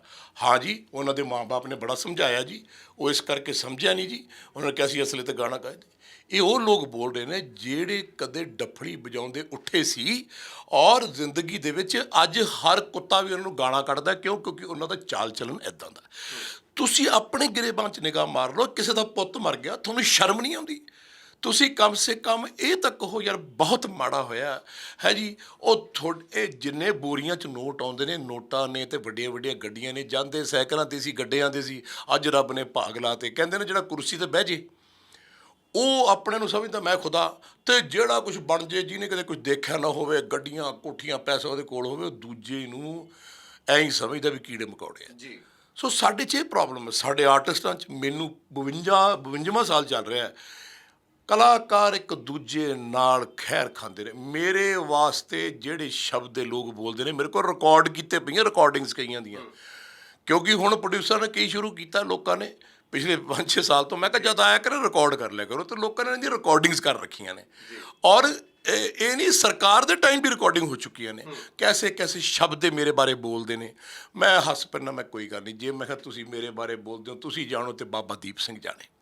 ਸੋ ਮੈਂ ਸਮਝਦਾ ਕਿ ਸਾਹਿਲ ਬੇਟਾ ਬਹੁਤ ਜ਼ਰੂਰੀ ਹੈ ਕਿ ਸਾਰਿਆਂ ਨੂੰ ਇਕੱਠੇ ਹੋ ਕੇ ਤੁਰੋ, ਆਪਣੇ ਆਪਣੇ ਮੁਕੱਦਰ ਦਾ ਸਾਰਿਆਂ ਨੇ ਖਾਣਾ। ਤੁਹਾਡਾ ਕੀ ਖਿਆਲ ਹੈ ਵੀ ਆਹ ਜੋ ਕੁਛ ਹੋਇਆ ਹੈ, ਸਿੱਧੂ ਮੂਸੇਵਾਲੇ ਦਾ ਕਤਲ ਹੋਇਆ ਹੈ, ਜਾਂ ਕਬੱਡੀ ਵਾਲਾ ਮੁੰਡਾ ਮਾਰਤਾ, ਜਾਂ ਦੀਪ ਸਿੱਧੂ ਮਾਰਤਾ, ਜਾਂ ਹੋਰ ਪਹਿਲਾਂ ਜਿੰਨੇ ਵੀ 70 ਸਾਲਾਂ ਤੋਂ ਕਤਲ ਹੋਏ, ਕੈਰੋਂ ਸਾਹਿਬ ਦਾ ਕਤਲ ਹੋਇਆ, ਪ੍ਰਤਾਪ ਸਿੰਘ ਕੈਰੋਂ ਦਾ ਕਤਲ ਹੋਇਆ, ਕਿਸੇ ਨੇ ਪੁੱਛਿਆ ਕਿਉਂ ਹੋਇਆ? ਸਭ ਨੂੰ ਪਤਾ ਕਿਉਂ ਹੋਇਆ। ਕਹੋ ਤਾਂ ਕਦੇ ਮੈਂ ਤੁਹਾਨੂੰ ਵਿਸਤਾਰ ਸੁਣਾ ਦੂੰਗਾ ਕਿਹਨੇ ਕਰਾਇਆ। ਇਹ ਸਭ ਸਰਕਾਰਾਂ ਦਾ ਕੰਮ ਹੈ। ਲੇਕਿਨ ਕਿਉਂ ਕਰਦੇ ਇਸ ਤਰ੍ਹਾਂ? ਕਾਹਦੇ ਵਾਸਤੇ ਇਸ ਤਰ੍ਹਾਂ ਕਰਦੇ ਹੈ? ਹੈ ਜੀ, ਤੁਸੀਂ ਅੱਜ 4 ਬੰਦੇ ਫੜ ਲਏ, 4 ਨੂੰ ਫਾਂਸੀ ਲਾ ਦੋਗੇ, ਕਿਸੇ ਦਾ ਗਰੀਬ ਬੱਚਾ ਮਾਰਿਆ ਜਾਊ, ਕਿਤੇ ਕੋਈ ਮਾਰਿਆ ਜਾਊ, ਤੁਸੀਂ ਆਪ ਉਹਨਾਂ ਨੂੰ ਸ਼ੀਲਡ ਕਰਦੇ ਹੋ, ਆਪ ਤੁਸੀਂ ਉਹਨਾਂ ਨੂੰ ਸਿਕਿਉਰਿਟੀਆਂ ਦੇ ਰੱਖੀਆਂ ਹੈ। ਤੁਸੀਂ ਦੁਬਈ ਦੇ ਵਿੱਚ ਜਾਓ, ਦੁਬਈ ਦੇ ਵਿੱਚ ਤੁਹਾਡਾ ਪਰਸ ਰਹਿ ਜੇ ਨਾ ਕਿਤੇ, ਉਹ ਸ਼ਾਮ ਤੱਕ ਤੁਹਾਡੇ ਘਰ ਪਹੁੰਚ ਜਾਂਦਾ। ਉੱਥੇ ਕ੍ਰਾਈਮ ਰੇਟ 0 ਹੈ। ਕਿਉਂ? ਉਹਨਾਂ ਨੂੰ ਪਤਾ ਹੈ ਉੱਥੇ ਇੱਕ ਰੇਪ ਹੋਇਆ, 7 ਬੰਦਿਆਂ ਨੇ ਕੀਤਾ। ਮੇਰੇ ਕੋਲ ਵੀਡੀਓ ਪਈ ਹੈ, ਮੈਂ ਉਦੋਂ ਦੁਬਈ ਸੀਗਾ, ਸਾਡੀ ਕ੍ਰਿਕਟ ਦੀ ਟੀਮ ਅਸੀਂ ਲੈ ਕੇ ਗਏ ਸੀ ਖੇਲਣ ਆਹ ਰੈੱਡ ਬੁੱਲ ਦਾ ਕੱਪ, ਰੈੱਡ ਬੁੱਲ ਕੱਪ। ਉੱਥੇ ਜੀ ਜੱਜ ਨੇ 7 ਦੇ 7 ਨੂੰ ਦੇਰਨ ਦਿਨ ਬੁਲਾਇਆ ਔਰ ਕਿਹਾ ਜੀ ਇਹਨੂੰ ਜੰਗਲ 'ਚ ਲੈ ਜਾਓ, ਉਹਨੇ ਸਿਰ ਕਲਮ ਕਰ ਦਿਓ, ਔਰ ਵੀਡੀਓ ਬਣਾਈ ਔਰ ਵਾਇਰਲ ਕੀਤੀ। 7 ਮੁੰਡੇ ਦੇ ਸਿਰ ਧੜ ਤੋਂ ਅਲੱਗ ਕਰਤੇ, ਮਿੰਟੋ ਮਿੰਟੀ ਕੰਮ ਹੋ ਗਿਆ। ਸਾਡੇ ਦੇਸ਼ ਦੇ ਵਿੱਚ ਐਡਾ ਵਿਸ਼ਾਲ ਦੇਸ਼, ਐਡੀ ਗੱਲਬਾਤ, ਐਡਾ ਇਹਨਾਂ 'ਚ ਹੁਨਰ, ਐਡੀ ਪਿਆਰ, ਇੰਨੇ ਧਰਮ ਦੇ ਵਰਗ ਦੇ ਲੋਕ ਇਕੱਠੇ ਭਾਈਚਾਰੇ ਸਦੀਆਂ ਤੋਂ ਹਜ਼ਾਰਾਂ ਸਾਲਾਂ ਤੋਂ ਰਹਿੰਦੇ ਆ ਰਹੇ ਆ। ਅੱਜ ਆਪਣੇ ਨੂੰ ਕੀ ਹੋ ਗਿਆ?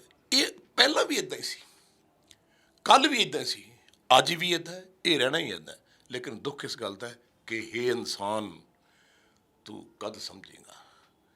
ਕਦ ਜ਼ਿੰਦਗੀ ਤੈਨੂੰ ਰੱਬ ਦੀ ਸਮਝ ਆਊਗੀ? ਕਦ ਤੂੰ ਇੱਕ ਦੂਜੇ ਨਾਲ ਪਿਆਰ ਕਰੇਗਾ? ਕਦ ਤੂੰ ਇਹ ਸਮਝੇਗਾ ਆ ਵੀ ਮੇਰਾ ਪੁੱਤ ਹੈ, ਆ ਵੀ ਮੇਰੀ ਧੀ ਹੈ, ਆ ਵੀ ਮੇਰਾ ਪਰਿਵਾਰ ਹੈ, ਤੁਸੀਂ ਵੀ ਮੇਰਾ ਪਰਿਵਾਰ ਹੋ? ਕਦ ਤੂੰ ਸਮਝੇਗਾ ਕਿ ਤੈਨੂੰ ਰੱਬ ਕਵੇ ਸ਼ਾਬਾਸ਼ ਬੱਚਿਆ, ਤੈਨੂੰ ਮੈਂ ਬਣਾਇਆ ਸੀ ਇਨਸਾਨ, ਤੂੰ ਇਨਸਾਨ ਬਣ ਕੇ ਰਿਹਾ।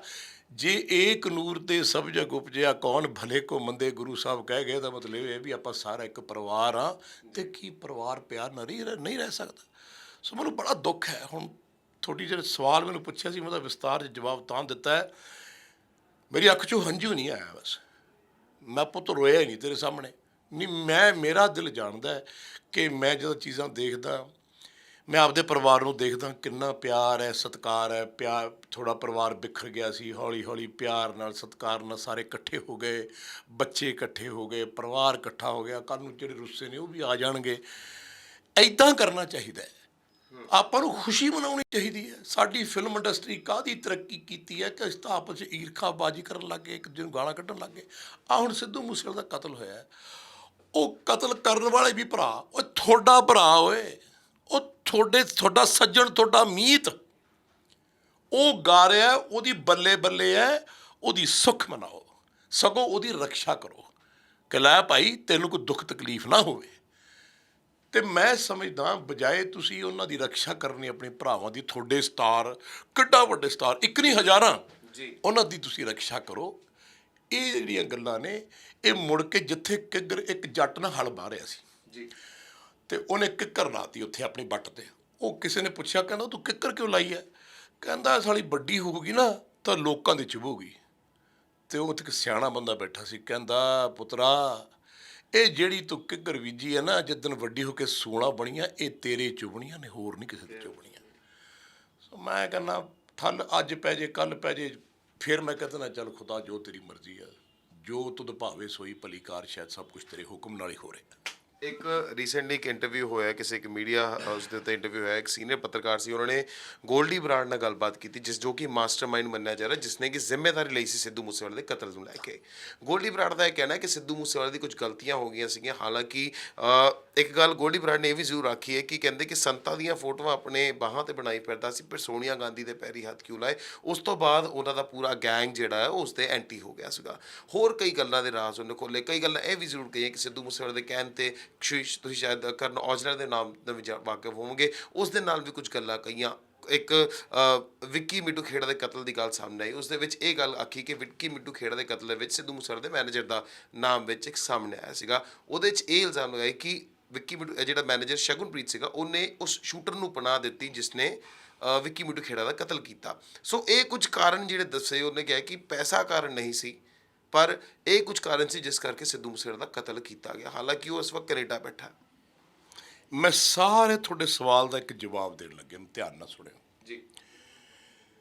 ਇਹ ਸਾਰਿਆਂ ਵਾਸਤੇ ਹੈ।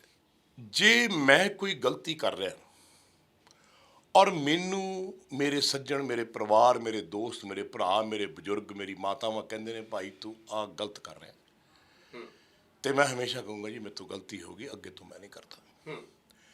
ਹਮੇਸ਼ਾ ਆਪਣੇ ਭਰਾਵਾਂ ਨੂੰ, ਛੋਟਿਆਂ ਨੂੰ, ਵੱਡਿਆਂ ਨੂੰ ਪਿਆਰ ਨਾਲ ਸਮਝਾਈਦਾ ਵੀ ਆਹ ਗੱਲ ਪੁੱਤ ਠੀਕ ਨਹੀਂ ਹੈ। ਜਦ ਤੁਸੀਂ ਗੁੱਸੇ ਨਾਲ ਬੋਲੋਗੇ, ਜਦ ਤੁਸੀਂ ਗਾਲ ਕੱਢ ਕੇ ਬੋਲੋਗੇ, ਧਮਕੀ ਨਾਲ ਬੋਲੋਗੇ, ਅਗਲਾ ਨਹੀਂ ਮੰਨਦਾ। ਇਹ ਆਪਣੇ ਪੰਜਾਬੀਆਂ ਦੀ ਫਿਤਰਤ ਹੈ।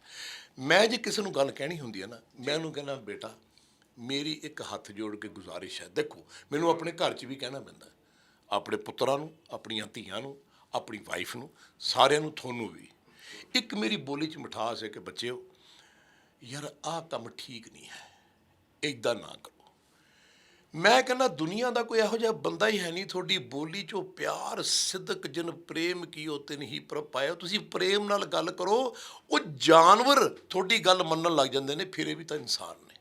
ਕੀ ਮੈਂ ਗਲਤ ਕਿਹਾ? ਜੇ ਤੁਸੀਂ ਕਹਿਣਾ ਹੀ ਹੈ ਕਿਸੇ ਨੂੰ ਕਿ ਭਾਈ ਆਹ ਠੀਕ ਨਹੀਂ, ਸਿੱਧੂ ਮੂਸੇਵਾਲੇ ਭਾਈ ਆਹ ਪੁੱਤ ਵੀਰ ਠੀਕ ਨਹੀਂ, ਸਾਡੀ ਬੇਨਤੀ ਹੈ ਤੂੰ ਐ ਨਾ ਕਰ। ਜਿਸ ਬੋਲੀ ਨਾਲ ਮੈਂ ਬੋਲਿਆ, ਤੁਹਾਨੂੰ ਲੱਗਦਾ ਵੀ ਕੋਈ ਬੰਦਾ ਮੇਰੀ ਗੱਲ ਨਾ ਮੰਨੂਗਾ?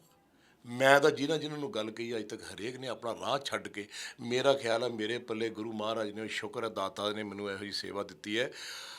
ਚੰਡੀਗੜ੍ਹ ਦੇ ਵਿੱਚ 200-300 ਫੈਮਲੀਆਂ ਹੋਣੀਆਂ ਜਿਨ੍ਹਾਂ ਨੇ ਆਪਣੇ ਰਾਹ ਛੱਡ ਕੇ ਜਿਮ ਆਉਣਾ ਸ਼ੁਰੂ ਕਰਤਾ, ਆਪਣੇ ਆਪ ਨੂੰ ਸਵਾਰਨਾ ਸ਼ੁਰੂ ਕਰਤਾ, ਸਾਰੇ ਕੰਮ ਮੁੰਡਿਆਂ ਨੇ ਛੱਡਤੇ।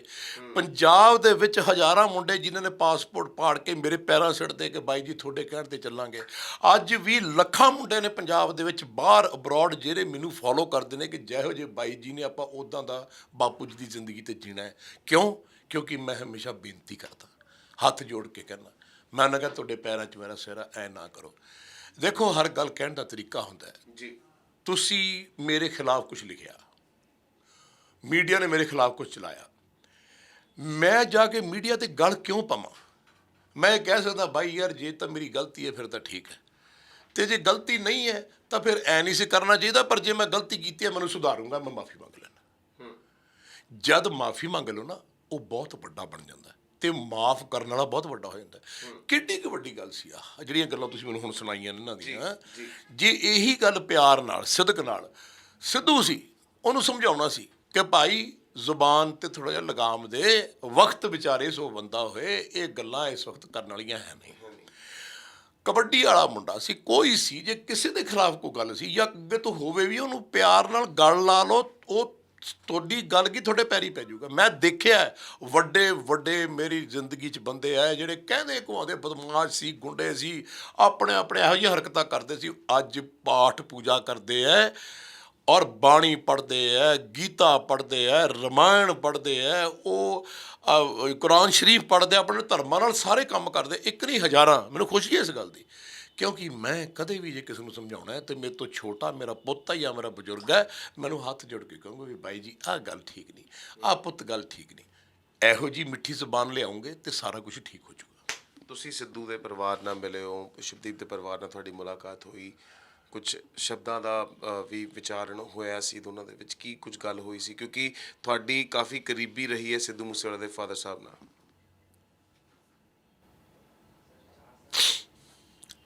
ਮੈਂ ਮੰਜ਼ਰ ਬੜੇ ਬੜੇ ਦੇਖੇ ਹੈ, ਪਤਾ ਨਹੀਂ ਮੇਰਾ ਦਿਲ ਬੜਾ ਛੋਟਾ ਹੈ, ਮੈਂ ਹਜੇ ਮੰਜ਼ਰ ਦੇਖ ਨਹੀਂ ਸਕਦਾ। ਮੈਂ ਜਦ ਘਰ ਗਿਆ ਤੇ ਬਾਈ ਹੁਣੀ ਬਿਜ਼ੀ ਸੀਗੇ, ਉਹਨਾਂ ਦੇ ਫਾਦਰ, ਔਰ ਜੇ ਤੁਸੀਂ ਉਹਨਾਂ ਦੇ ਮਾਂ ਪਿਓ ਨੂੰ ਮਿਲੋ ਨਾ, ਉਹਦੇ ਮਿਲੇ ਹੋਣਗੇ ਜੀ, ਐਡੇ ਮਤਲਬ ਇਸ ਤੋਂ ਸਾਊ ਮੈਂ ਤਾਂ ਬੰਦੇ ਦੇਖੇ ਨਹੀਂ। ਉਹਦੇ ਮਾਤਾ ਜੀ ਅੰਦਰ ਕਮਰੇ 'ਚ ਬੈਠੇ ਸੀ, ਮੈਂ ਚਲਾ ਗਿਆ, ਕੋਲ ਬਹਿ ਗਿਆ ਤੇ ਮੈਨੂੰ ਲੱਗਦੇ ਸੱਟੀ ਉਹਨਾਂ ਨੇ ਗੱਲ ਕਹੀ, ਬਾਈ ਜੀ ਕਿਤੇ 5 ਕੁ ਦਿਨ ਤੁਸੀਂ ਪਹਿਲਾਂ ਆ ਜਾਂਦੇ। ਮੈਂ ਕਿਹਾ ਮਾਂ ਮੇਰੀ, ਮੈਨੂੰ ਸੁਨੇਹਾ ਮਿਲਿਆ ਸੀ, ਮੈਂ ਗੱਲ ਵੀ ਕੀਤੀ ਸੀ, ਮੈਨੂੰ ਕਿਹਾ ਵੀ ਮੈਂ ਬਾਪੂ ਜੀ ਆਉਣਾ ਹੈ, ਕੋਈ ਅਸੀਂ ਪਲਾਨ ਵੀ ਕਰ ਰਹੇ ਸੀਗੇ, ਜਿੰਨੇ ਉਹਦੇ ਗਾਣੇ ਸੀ ਸਾਰੇ ਗਾਣਿਆਂ 'ਚ ਮੇਰੇ ਉਹਦੇ ਡਾਇਲੋਗ ਪਾਏ ਹੋਏ ਸੀ। ਮੈਨੂੰ ਉਹਨੇ ਇੱਕ ਵਾਰੀ ਪੁੱਛਿਆ ਬਾਈ ਜੀ ਮੈਂ ਪਾ ਲਾਂ? ਮੈਂ ਕਿਹਾ ਤੈਨੂੰ ਪੁੱਛਣ ਦੀ ਲੋੜ ਹੀ ਨਹੀਂ ਪੁੱਤ, ਜਿਹੜਾ ਮਰਜ਼ੀ ਪਾਈ ਜਾਵੇ, ਮੈਂ ਇੰਨੇ ਜੋਗਾ ਹੈਗਾ, ਤੁਸੀਂ ਇੰਨਾ ਮਾਣ ਤਾਣ ਦਿੰਦੇ ਹੋ। ਇਲੈਕਸ਼ਨਾਂ 'ਚ ਮਿਲਿਆ, ਉਸ ਦਿਨ ਫੰਕਸ਼ਨ 'ਤੇ ਮਿਲਿਆ, ਚੰਨੀ ਸਾਹਿਬ ਆਏ ਹੋਏ ਸੀ, ਬੜਾ ਪਿਆਰ ਪੈ ਗਿਆ, ਬੜੀਆਂ ਫੋਟੋਆਂ ਅਸੀਂ ਖਿਚਾਈਆਂ। ਕਹਿੰਦੇ ਬਾਪੂ ਜੀ ਮੈਨੂੰ ਐਂ ਲੱਗਦਾ ਵੀ ਮੇਰੇ 2 ਪਿਓ ਨੇ। ਮੈਂ ਪੁੱਤ ਚੱਲ ਮੈਂ ਤੇਰਾ ਦਾਦਾ, ਉਹ ਤੇਰਾ ਬਾਪੂ ਹੈ, ਕਿਹੜੀ ਗੱਲ ਹੈ ਇਹ, ਮੈਂ ਢਿੱਡੋਂ ਜੰਮੇ ਨਹੀਂ ਹੁੰਦੇ, ਇਹ ਗੁਰੂ ਮਹਾਰਾਜ ਕਹਿ ਕੇ ਸਾਰੇ ਆਪਣੇ ਸੱਜਣ। ਇਹੋ ਜਿਹਾ ਮੇਰਾ ਉਹਦੇ ਨਾਲ ਸੀ ਤਾਲੁਕ। ਉਸ ਮਾਂ ਕੋਲ ਬੈਠ ਕੇ ਮੈਨੂੰ ਜਵਾਬ ਹੀ ਨਹੀਂ ਦਿੱਤਾ ਗਿਆ। ਬਾਈ ਜੀ ਜੇ 5 ਕੁ ਦਿਨ ਪਹਿਲਾਂ ਆ ਜਾਂਦੇ ਸ਼ਾਇਦ ਇਹ ਸਭ ਕੁਝ ਠੀਕ ਹੋ ਜਾਂਦਾ, ਤੁਹਾਨੂੰ ਯਾਦ ਕਰਦਾ ਸੀ, ਮੈਂ ਬਾਪੂ ਜੀ ਕੋਲ ਜਾਣਾ ਮਿਲਣਾ। ਮੈਂ ਉਸ ਮਾਂ ਦੀ ਸ਼ਕਲ ਵੱਲ ਪਹਿਲਾਂ ਤਾਂ ਮੈਂ ਦੇਖ ਹੀ ਨਹੀਂ ਸਕਿਆ, ਪਰ ਉੱਠ ਕੇ ਮਾੜਾ ਜਿਹਾ ਮੈਂ ਅੱਖ ਪਾਈ ਨਾ, ਅਤੇ ਮੈਂ ਤੁਹਾਨੂੰ ਦੱਸ ਨਹੀਂ ਸਕਦਾ ਕਿ ਕਿੰਨਾ ਕੁ ਦਰਦ ਉਸ ਮਾਂ ਦੇ ਸੀਨੇ 'ਚ ਹੋਊਗਾ। ਮੈਂ ਬੜੇ ਆਪਣੇ ਹੰਝੂ ਰੋਕੇ, ਬੜੇ ਰੋਕੇ, ਮੈਂ ਛੇਤੀ ਕਰਦੇ ਰੋਂਦਾ ਨਹੀਂ, ਪਰ ਮੇਰਾ ਬੰਧ ਟੁੱਟਿਆ ਉਸ ਦਿਨ ਬਹੁਤ। ਉਸ ਮਾਂ ਦਾ ਹਰ ਮਾਂ ਦਾ ਇਹੀ ਦਰਦ ਹੁੰਦਾ ਹੈ, ਔਰ ਉਹਦੀਆਂ ਬਦਦੁਆਵਾਂ ਜਿਹੜੀਆਂ ਉਹਦੇ ਕੋਲੋਂ ਨਿਕਲੀਆਂ ਨੇ ਔਰ ਨਿਕਲ ਰਹੀਆਂ ਨੇ, ਤੁਹਾਡਾ ਖਿਆਲ ਹੈ ਵੀ ਜਿਨ੍ਹਾਂ ਨੇ ਕੰਮ ਕੀਤਾ ਉਹਨਾਂ ਦਾ ਕੁਝ ਬਚੂਗਾ? ਨਹੀਂ ਬਚਣਾ। ਉਹਦੇ ਫਾਦਰ ਆ ਗਏ, ਉਹਨਾਂ ਨੂੰ ਪਤਾ ਲੱਗਿਆ, ਬਾਈ ਹੁਣੀ ਆਏ, ਆ ਕੇ ਬੈਠ ਕੇ ਬਿਠਾਇਆ, ਮੈਂ ਕੋਲ ਬੈਠਾ ਰਿਹਾ, ਗੱਲਾਂ ਕਰਦੇ ਰਹੇ, ਬੜੀਆਂ ਗੱਲਾਂ ਉਹਨਾਂ ਨੇ ਮੈਨੂੰ ਕਹੀਆਂ। ਕਹਿੰਦੇ ਜਿੱਦ ਬਹੁਤ ਕਰਦਾ ਸੀ, ਕਹਿੰਦੇ ਕਦੇ ਖੇਤਾਂ ਨੂੰ ਜਾਣਾ ਤਾਂ ਭੱਜ ਕੇ 10-12 ਬੰਦਿਆਂ ਨੇ ਸੀ ਅਸਲਾ ਲੈ ਕੇ ਪਿੱਛੇ ਜਾਣਾ, ਕਦੇ ਜੂਸ ਪੀਣ ਲੱਗ ਜਾਣਾ, ਫਿਰ ਅਸੀਂ ਪਿੱਛੇ ਭੱਜਣਾ, ਕਦੇ ਚੰਡੀਗੜ੍ਹ ਚਲਾ ਗਿਆ ਤਾਂ ਕਹਿੰਦੇ ਮੈਂ ਬੱਸ ਫੜ ਕੇ ਚਲਾ ਜਾਂਦਾ ਸੀ ਪਿੱਛੇ ਪਿੱਛੇ। ਓਏ ਹੋਏ, ਉਸ ਪਿਓ ਦੀਆਂ ਗੱਲਾਂ ਸੁਣ ਕੇ ਮੈਂ ਕਿਹਾ ਇੱਕ ਬਾਪ ਆਪਣੇ ਬੱਚੇ ਨੂੰ ਕਿੰਨਾ ਕੁ ਪਿਆਰ ਕਰ ਸਕਦਾ ਹੈ, ਕਿਸ ਇੰਤਹਾ ਤੱਕ ਪਿਆਰ ਕਰ ਸਕਦਾ। ਕਹਿੰਦੇ ਮੈਂ ਬਾਈ ਜੀ ਬਹੁਤ ਸਮਝਾਇਆ। ਕਹਿੰਦੇ ਉਦਣ ਵੀ ਮੈਂ ਜਿੱਦਣ ਜਾਣਾ ਸੀ ਸਵੇਰੇ, ਅਤੇ ਮੈਂ ਕਿਹਾ ਮੈਂ ਪੁੱਤ ਨਾਲ ਚੱਲਦਾ, ਤੂੰ ਇਕੱਲਾ ਨਾ ਜਾ। ਉਹਨਾਂ ਦੇ ਨਾਲ ਦੇ ਕੁਛ ਸਾਥੀ ਹੈਗੇ ਨੇ ਫੌਜ ਦੇ, ਉਹ ਰਿਟਾਇਰ ਹੋ ਕੇ ਉਹ ਆਏ ਨਾਲ ਸੀਗੇ, ਅਸਲਾ ਸਭ ਕੁਛ ਸੀਗਾ। ਚਲੋ ਬੰਦੇ ਨੂੰ ਆਪਣਾ ਖਿਆਲ ਤਾਂ ਕਰਨਾ ਹੀ ਚਾਹੀਦਾ ਨਾ, ਇੱਦਾਂ ਨਹੀਂ। ਅਤੇ ਉਹ ਕਹਿੰਦਾ ਮੈਨੂੰ, ਕਹਿੰਦਾ ਤੁਹਾਡੇ ਕੱਪੜੇ ਠੀਕ ਨਹੀਂ ਹੈਗੇ, ਤੁਸੀਂ ਕੱਪੜੇ ਠੀਕ ਨਹੀਂ ਪਾਏ। ਕਹਿੰਦੇ ਪੁੱਤ ਮੈਂ ਨਹਾ ਲੈਂਦਾ। ਮੈਂ ਨਹਾ ਕੇ ਹੁਣੇ ਆਇਆ, ਜਦੋਂ ਨਹਾਉਣ ਲੱਗੇ ਤਾਂ ਪਿੱਛੋਂ ਚਲਾ ਗਿਆ। ਉਦਣ ਕੁਦਰਤੀ ਮਾਂ ਕੋਲੋਂ ਰੋਜ਼ ਜੂੜਾ ਕਰਾਉਣਾ, ਪੱਗ ਪਿਓ ਤੋਂ ਬਣਾਉਣੀ, ਮਾਂ ਨੇ ਕਾਲਾ ਟਿੱਕਾ ਲਾਉਣਾ, ਕਿੰਨਾ ਕੁ ਆਦਰ ਸਤਿਕਾਰ ਆਪਣੇ ਮਾਂ ਪਿਓ ਦਾ ਕਰਦਾ ਸੀ। ਬਹੁਤ ਸਾਰੀਆਂ ਗੱਲਾਂ ਸੁਣੀਆਂ ਹੋਈਆਂ, ਮੈਂ 4-5 ਘੰਟੇ ਬੈਠਾ ਰਿਹਾ, ਬੜੀਆਂ ਗੱਲਾਂ ਉਹਨੇ ਮੈਨੂੰ ਸੁਣਾਈਆਂ। ਕਹਿੰਦੇ ਮੈਂ ਤਾਂ ਕਈ ਵਾਰੀ ਉਹਨੂੰ ਕਿਹਾ ਵੀ ਤੂੰ ਰੋਮੈਂਟਿਕ ਗਾਣੇ ਕਿਉਂ ਨਹੀਂ ਲਿਖਦਾ, ਕਾਹਨੂੰ ਤੂੰ ਅੰਮੀ ਅਸਲੇ ਦੇ ਪਿੱਛੇ ਪਿਆ ਹੋਇਆ। ਕਹਿੰਦੇ ਹੁਣ ਚਲੋ, ਮੈਂ ਕਿਹਾ ਆਪਣਾ ਬਾਈ ਜੀ ਜਿਵੇਂ ਜਦ ਸੀਗਾ ਉਹ ਜਿਹਾ ਉਹਨੂੰ ਆਪਣੇ ਉਹਦੀਆਂ ਭਾਵਨਾਵਾਂ ਹੁੰਦੀਆਂ ਜ਼ਿੰਦਗੀ ਦੇ ਵਿੱਚ, ਹੌਲੀ ਹੌਲੀ ਬੱਚੇ ਨੂੰ ਆਪਾਂ ਚਲੋ ਮੋੜ ਵੀ ਲੈਂਦੇ, ਸ਼ਾਇਦ ਰੋਮਾਂਟਿਕ ਪੱਖ ਉਹਦਾ ਜ਼ਿੰਦਗੀ 'ਚ ਉਹਨੂੰ ਨਹੀਂ ਸੀ ਪਾਉਂਦਾ, ਕਿਉਂਕਿ ਬੜੀ ਵਾਰੀ ਉਹ ਗੱਲ ਕਰਦਾ ਸੀ, ਮੈਨੂੰ ਵੀ ਉਹਨੇ ਕਈ ਵਾਰੀ ਕਿਹਾ, ਕਹਿੰਦਾ ਬਾਈ ਜੀ ਵੱਡੀ ਮਾਂ ਬਰਾਬਰ ਦੀ ਭੈਣ ਤੇ ਛੋਟੀ ਧੀ ਹੁੰਦੀ ਹੈ, ਮੈਂ ਰੋਮਾਂਟਿਕ ਕੀ ਰੋਮਾਂਸ ਲਿਖਾਂ, ਮੈਨੂੰ ਫਿਰ ਐਂ ਲੱਗੂਗਾ ਮੈਂ ਆਪਦੀ ਭੈਣ, ਜੇ ਮੇਰੀ ਭੈਣ ਨਹੀਂ ਤਾਂ ਉਹਦੇ ਥੋੜ੍ਹਾ ਵੀ ਮੇਰੀਆਂ ਭੈਣਾਂ ਨੇ, ਮੇਰੀਆਂ ਧੀਆਂ ਨੇ, ਮੇਰੀ ਬੱਚੀਆਂ ਨੇ, ਮੇਰੀਆਂ ਮਾਵਾਂ ਨੇ, ਐਡਾ ਸਤਿਕਾਰ ਉਹਦੇ ਮਨ 'ਚ ਸੀਗਾ। ਇਹੋ ਜਿਹੀਆਂ ਉਹਦੀਆਂ ਗੱਲਾਂ ਮੈਂ ਸੁਣਦਾ ਸੀ, ਮੈਨੂੰ ਬੜਾ ਚੰਗਾ ਲੱਗਦਾ ਸੀ, ਐਂ ਲੱਗਦਾ ਸੀ ਕੋਈ ਰੱਬੀ ਰੂਹ ਬੰਦਾ ਬੋਲ ਰਿਹਾ। ਔਰ ਉਹਦੇ ਫਾਦਰ ਨੇ ਬੜੀ ਵਾਰੀ ਕਿਹਾ, ਕਹਿੰਦੇ ਮੈਂ ਬਸ ਤੁਹਾਨੂੰ, ਕਹਿੰਦੇ ਬਾਈ ਜੀ ਦੱਸ ਨਹੀਂ ਸਕਦਾ, ਤੁਹਾਨੂੰ ਯਾਦ ਕੀਤਾ 5 ਕੁ ਦਿਨ ਪਹਿਲਾਂ ਵੀ ਮੈਂ ਬਾਈ ਜੀ ਕੋਲ ਜਾ ਕੇ ਆਉਣਾ ਹੈ। ਮੈਂ ਯੂਵੀ ਦਾ ਵੀ ਮੈਨੂੰ ਫੋਨ ਆਇਆ, ਕਹਿੰਦਾ ਪਾਪਾ ਤੁਸੀਂ ਮਾੜਾ ਜਿਹਾ ਸਮਝਾਓ, ਬਾਹਲਾ ਛੋਟਾ ਤੁਹਾਡੀ ਗੱਲ ਸੁਣੂਗਾ ਤੱਤਾ ਚੱਲਦਾ, ਕਹਿੰਦੇ ਮੈਂ ਉਹਦੇ ਮੈਨੇਜਰ ਨੂੰ ਕਿਹਾ ਵੀ ਥੋੜ੍ਹਾ ਜਿਹਾ ਬੋਲ ਬਾਣੀਆਂ ਆਪਾਂ ਠੀਕ ਕਰ ਲਈਏ, ਆਪਾਂ ਨਾ ਗੱਲਾਂ ਕਹੀਏ, ਆਪਾਂ ਕੀ ਲੈਣਾ ਕਿਸੇ ਤੋਂ। ਅਤੇ ਬੜੀ ਵਾਰੀ ਮਹਿਸੂਸ ਵੀ ਕਹਿੰਦੇ ਕੀਤਾ, ਕਹਿੰਦੇ ਮੈਨੂੰ ਵੀ ਬੜੇ ਟੈਲੀਫੋਨ ਆਏ, ਕਹਿੰਦੇ ਮੈਂ ਉਹਨੂੰ ਕਿਹਾ, ਮੈਂ ਕਿਹਾ ਵੀ ਆਹ ਗੱਡੀ ਬਾਹਰ ਬਲੈਰੋ ਖੜੀ ਹੈ, ਬੰਦੇ ਖੜ੍ਹੇ ਨੇ, ਮੈਨੂੰ ਇਹ ਫੋਟੋਆਂ ਖਿਚਾਉਣ ਵਾਲੇ ਲੱਗਦੇ ਨਹੀਂ, ਇਹ ਕੋਈ ਗੱਲ ਹੈ। ਅਤੇ ਕਹਿੰਦੇ ਮੈਨੂੰ ਐਂ ਕਹਿਣ ਲੱਗ ਜਾਂਦਾ, ਤੁਸੀਂ ਤਾਂ ਬਹੁਤ ਡਰਦੇ ਹੋ ਜੀ, ਤੁਸੀਂ ਐਵੇਂ ਫੌਜੀ ਬੰਦੇ ਹੋ ਕਿ ਤੁਸੀਂ ਡਰੀ ਜਾਂਦੇ ਹੋ, ਆਪਾਂ ਉਹਨੂੰ ਕਿਹਨੇ ਕੀ ਕਹਿਣਾ, ਜਿਹੜਾ ਆਊਗਾ ਦੇਖਾਂਗੇ। ਇਸ ਤਰ੍ਹਾਂ ਦਾ ਦਲੇਰ ਬੰਦਾ ਸੀਗਾ, ਥੋੜ੍ਹਾ ਜਿਹਾ ਮੋਲਡ ਕਰਨ ਵਾਲਾ ਸੀ। ਮੈਂ ਸਮਝਦਾ ਹਰੇਕ ਹੀ ਬੰਦੇ ਨੂੰ ਮੋਲਡ ਕਰਨਾ ਚਾਹੀਦਾ ਹੈ। ਚਲੋ ਜਿਹੋ ਜਿਹਾ ਸੁਭਾਅ ਹੋ ਜਿਹਾ ਬੰਦੇ ਦਾ ਹੁੰਦਾ, ਪਰ ਉਹਦੇ ਨਾਲ ਉਹਨੂੰ ਅਣਗਹਿਲੀ ਨਹੀਂ ਸੀ ਕਰਨੀ ਚਾਹੀਦੀ। ਨਾਲ ਬੰਦੇ ਲੈ ਕੇ ਤੁਰੋ, ਜਾਓ, ਜਦ ਤੁਹਾਨੂੰ ਪਤਾ ਹੈ ਵੀ ਤੁਸੀਂ ਟਾਰਗੇਟ ਹੋ। ਮੈਂ ਸਾਰਿਆਂ ਨੂੰ ਕਹਿੰਦਾ, ਮੈਂ ਕਿਹਾ ਆਪਣਾ ਆਪਣਾ ਹਿਫਾਜ਼ਤ ਜ਼ਰੂਰ ਕਰੋ। ਹੁਣ ਦੇਖੋ ਕਈ ਵਾਰੀ ਮੈਂ ਗੱਲ ਕਰਦਾ ਅਸਲੇ ਦੀ, ਪਤਾ ਨਹੀਂ ਹੈ ਮੇਰੀ ਗੱਲ ਕਿਵੇਂ ਲੈ ਲੈਂਦੇ ਨੇ। ਮੈਂ ਸਾਹਿਲ ਹਮੇਸ਼ਾ ਇਹ ਗੱਲ ਕਹੀ ਕਿ ਜਿਹੜਾ ਅਸਲਾ ਹੈ, ਵੈਪਨ ਹੈ, ਇਹ ਸਰਕਾਰ ਨੂੰ ਵੈਸੇ ਇਸ਼ੂ ਕਰ ਦੇਣਾ ਚਾਹੀਦਾ ਸਾਰਿਆਂ ਨੂੰ। ਸਰਕਾਰ ਸੌਖੀ ਹੋ ਜੂਗੀ। ਕਿਉਂ? ਵੀ ਤੁਸੀਂ ਆਪਣੀ ਹਿਫਾਜ਼ਤ ਵਾਸਤੇ ਰੱਖਣਾ, ਤੁਸੀਂ ਨਾ ਕਿਸੇ ਨੂੰ ਡਰਾਉਣਾ, ਨਾ ਕਿਸੇ ਨੂੰ ਮਾਰਨਾ, ਨਾ ਕਿਸੇ ਨੂੰ ਕੁਛ ਕਹਿਣਾ।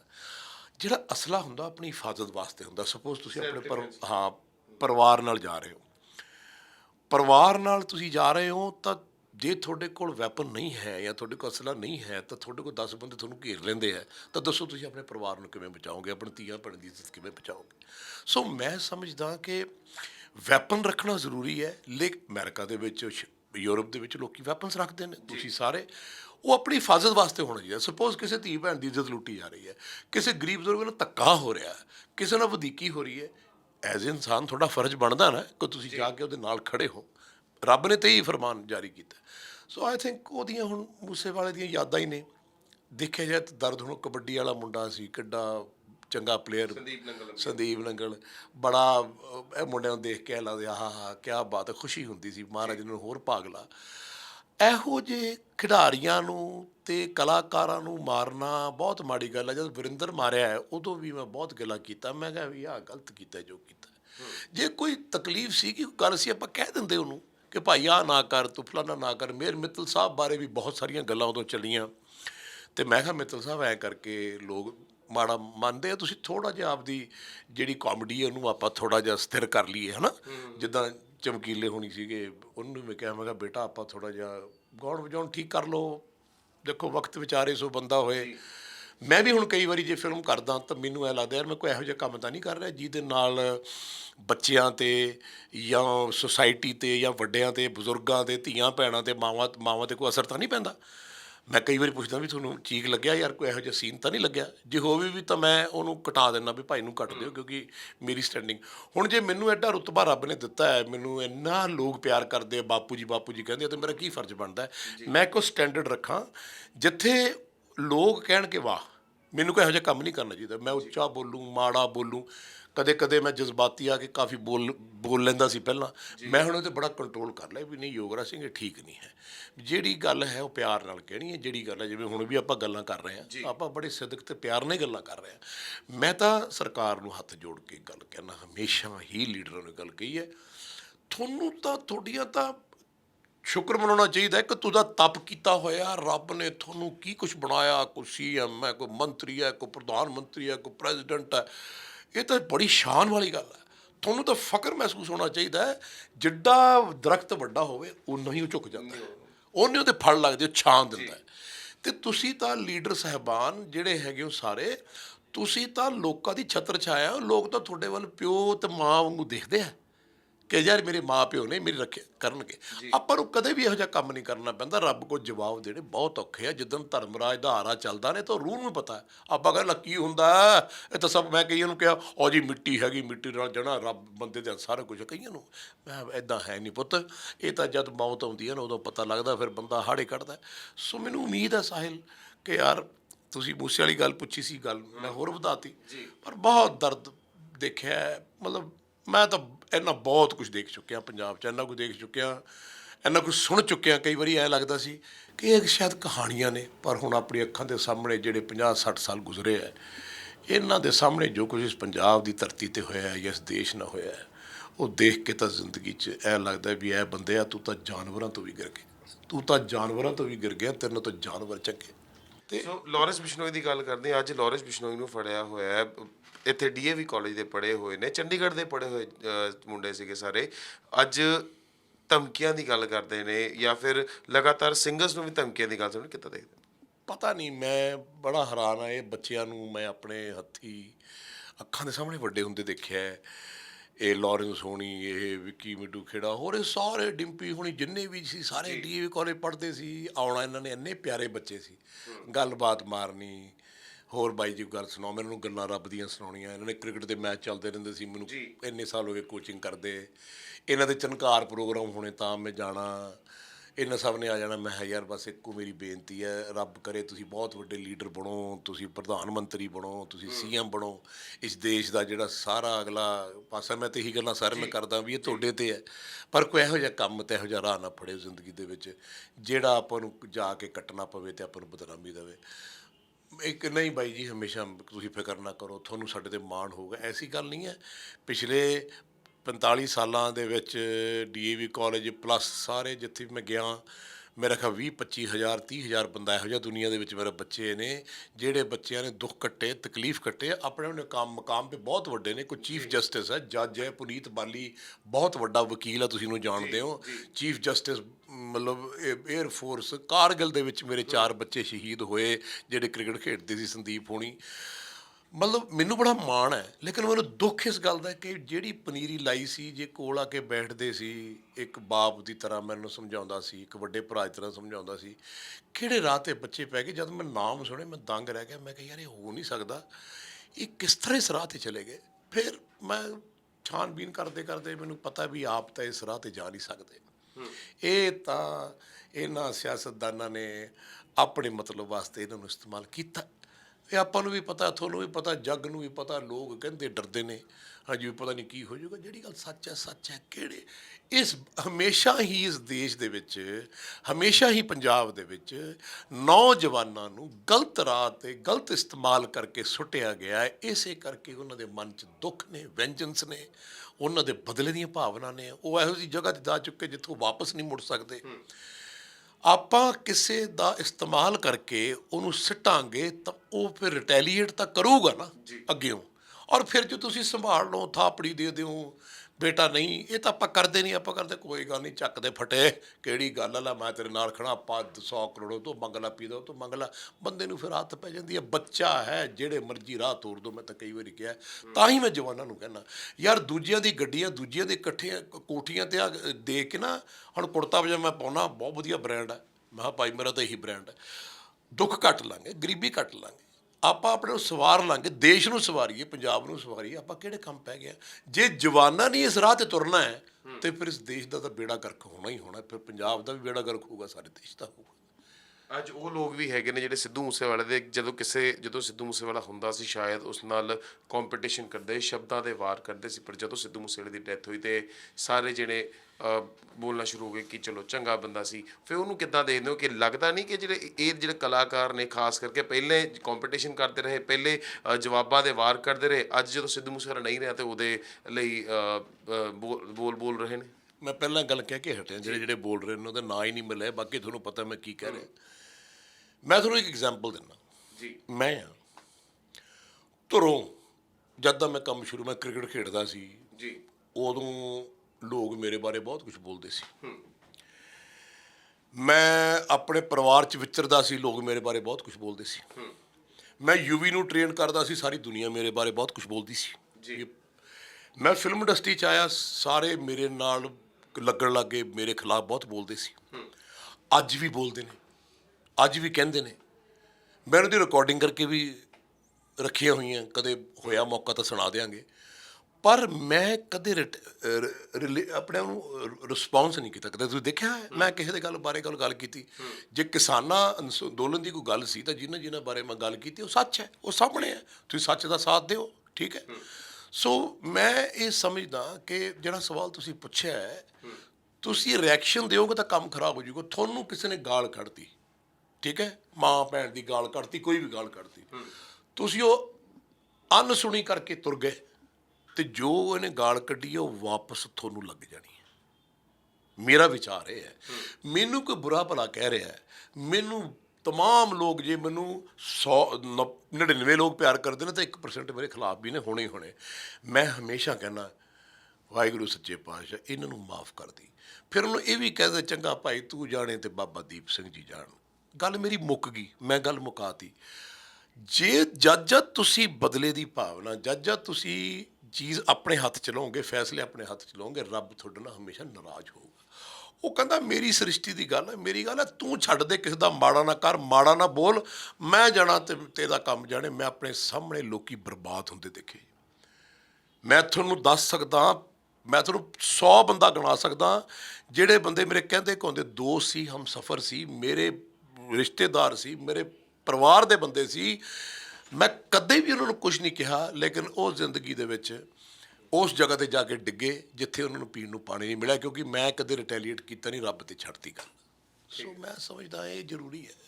ਤੇ ਹੁਣ ਆਉਣ ਵਾਲਾ ਜਿਹੜਾ ਸਮਾਂ ਹੈ, ਕਿਉਂਕਿ ਲਗਾਤਾਰ ਧਮਕੀਆਂ ਦਾ ਦੌਰ ਜਿਹੜਾ ਜਾਰੀ ਆ, ਕਲਾਕਾਰਾਂ ਨੂੰ ਵੀ ਧਮਕੀਆਂ ਆ ਰਹੀਆਂ ਨੇ ਲਗਾਤਾਰ, ਇਹਨੂੰ ਕਿੱਦਾਂ ਦੇਖਦੇ ਹੋ? ਕੀ ਲੱਗਦਾ ਕਿ ਹੁਣ ਆਉਣ ਵਾਲਾ ਸਮਾਂ ਪੰਜਾਬ 'ਚ ਕਿੱਧਰ ਨੂੰ ਜਾ ਰਿਹਾ, ਪੰਜਾਬ ਦੀ ਜਵਾਨੀ ਕਿੱਧਰ ਨੂੰ ਜਾ ਰਹੀ? ਕਿਉਂਕਿ ਜਿਹੜੇ ਮੁੰਡਿਆਂ ਦੇ ਨਾਂ ਸਾਹਮਣੇ ਆ ਰਹੇ ਨੇ ਉਹ ਕੁਝ ਜ਼ਿਆਦਾ ਵੱਡੀਆਂ ਉਮਰਾਂ ਦੇ ਨਹੀਂ ਨੇ, ਉਹ ਸਾਰੇ ਨੌਜਵਾਨ ਨੇ। ਫਿਰ ਭਾਵੇਂ ਉਹ ਲਾਰੈਂਸ ਬਿਸ਼ਨੋਈ ਹੋਵੇ ਜਾਂ ਫਿਰ ਗੋਲਡੀ ਬਰਾੜ ਹੋਵੇ ਜਾਂ ਫਿਰ ਹੋਰ ਵੀ ਜਿਹਨੇ ਨਾਮ ਸਾਹਮਣੇ ਆਏ ਨੇ, ਸਾਰੇ ਨੌਜਵਾਨ ਨੇ।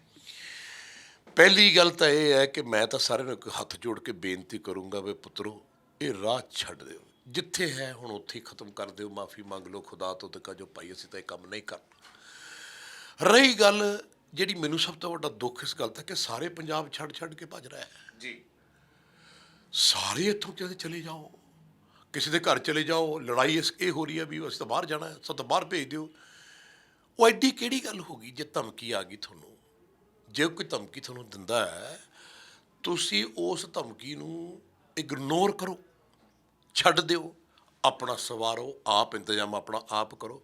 ਤੁਹਾਨੂੰ ਕੋਈ ਕੁਛ ਨਹੀਂ ਕਹਿੰਦਾ ਜਦ ਤੱਕ ਤੁਸੀਂ ਅਗਲੇ ਦੇ ਗੱਲ ਨਹੀਂ ਪੈਂਦੇ। ਲੋਕ ਚਾਹੁੰਦੇ ਨੇ ਮੇਰੇ ਗੱਲ ਪਵੇ, ਮੇਰੀ ਜੈ ਜੈਕਾਰ ਹੋਵੇ।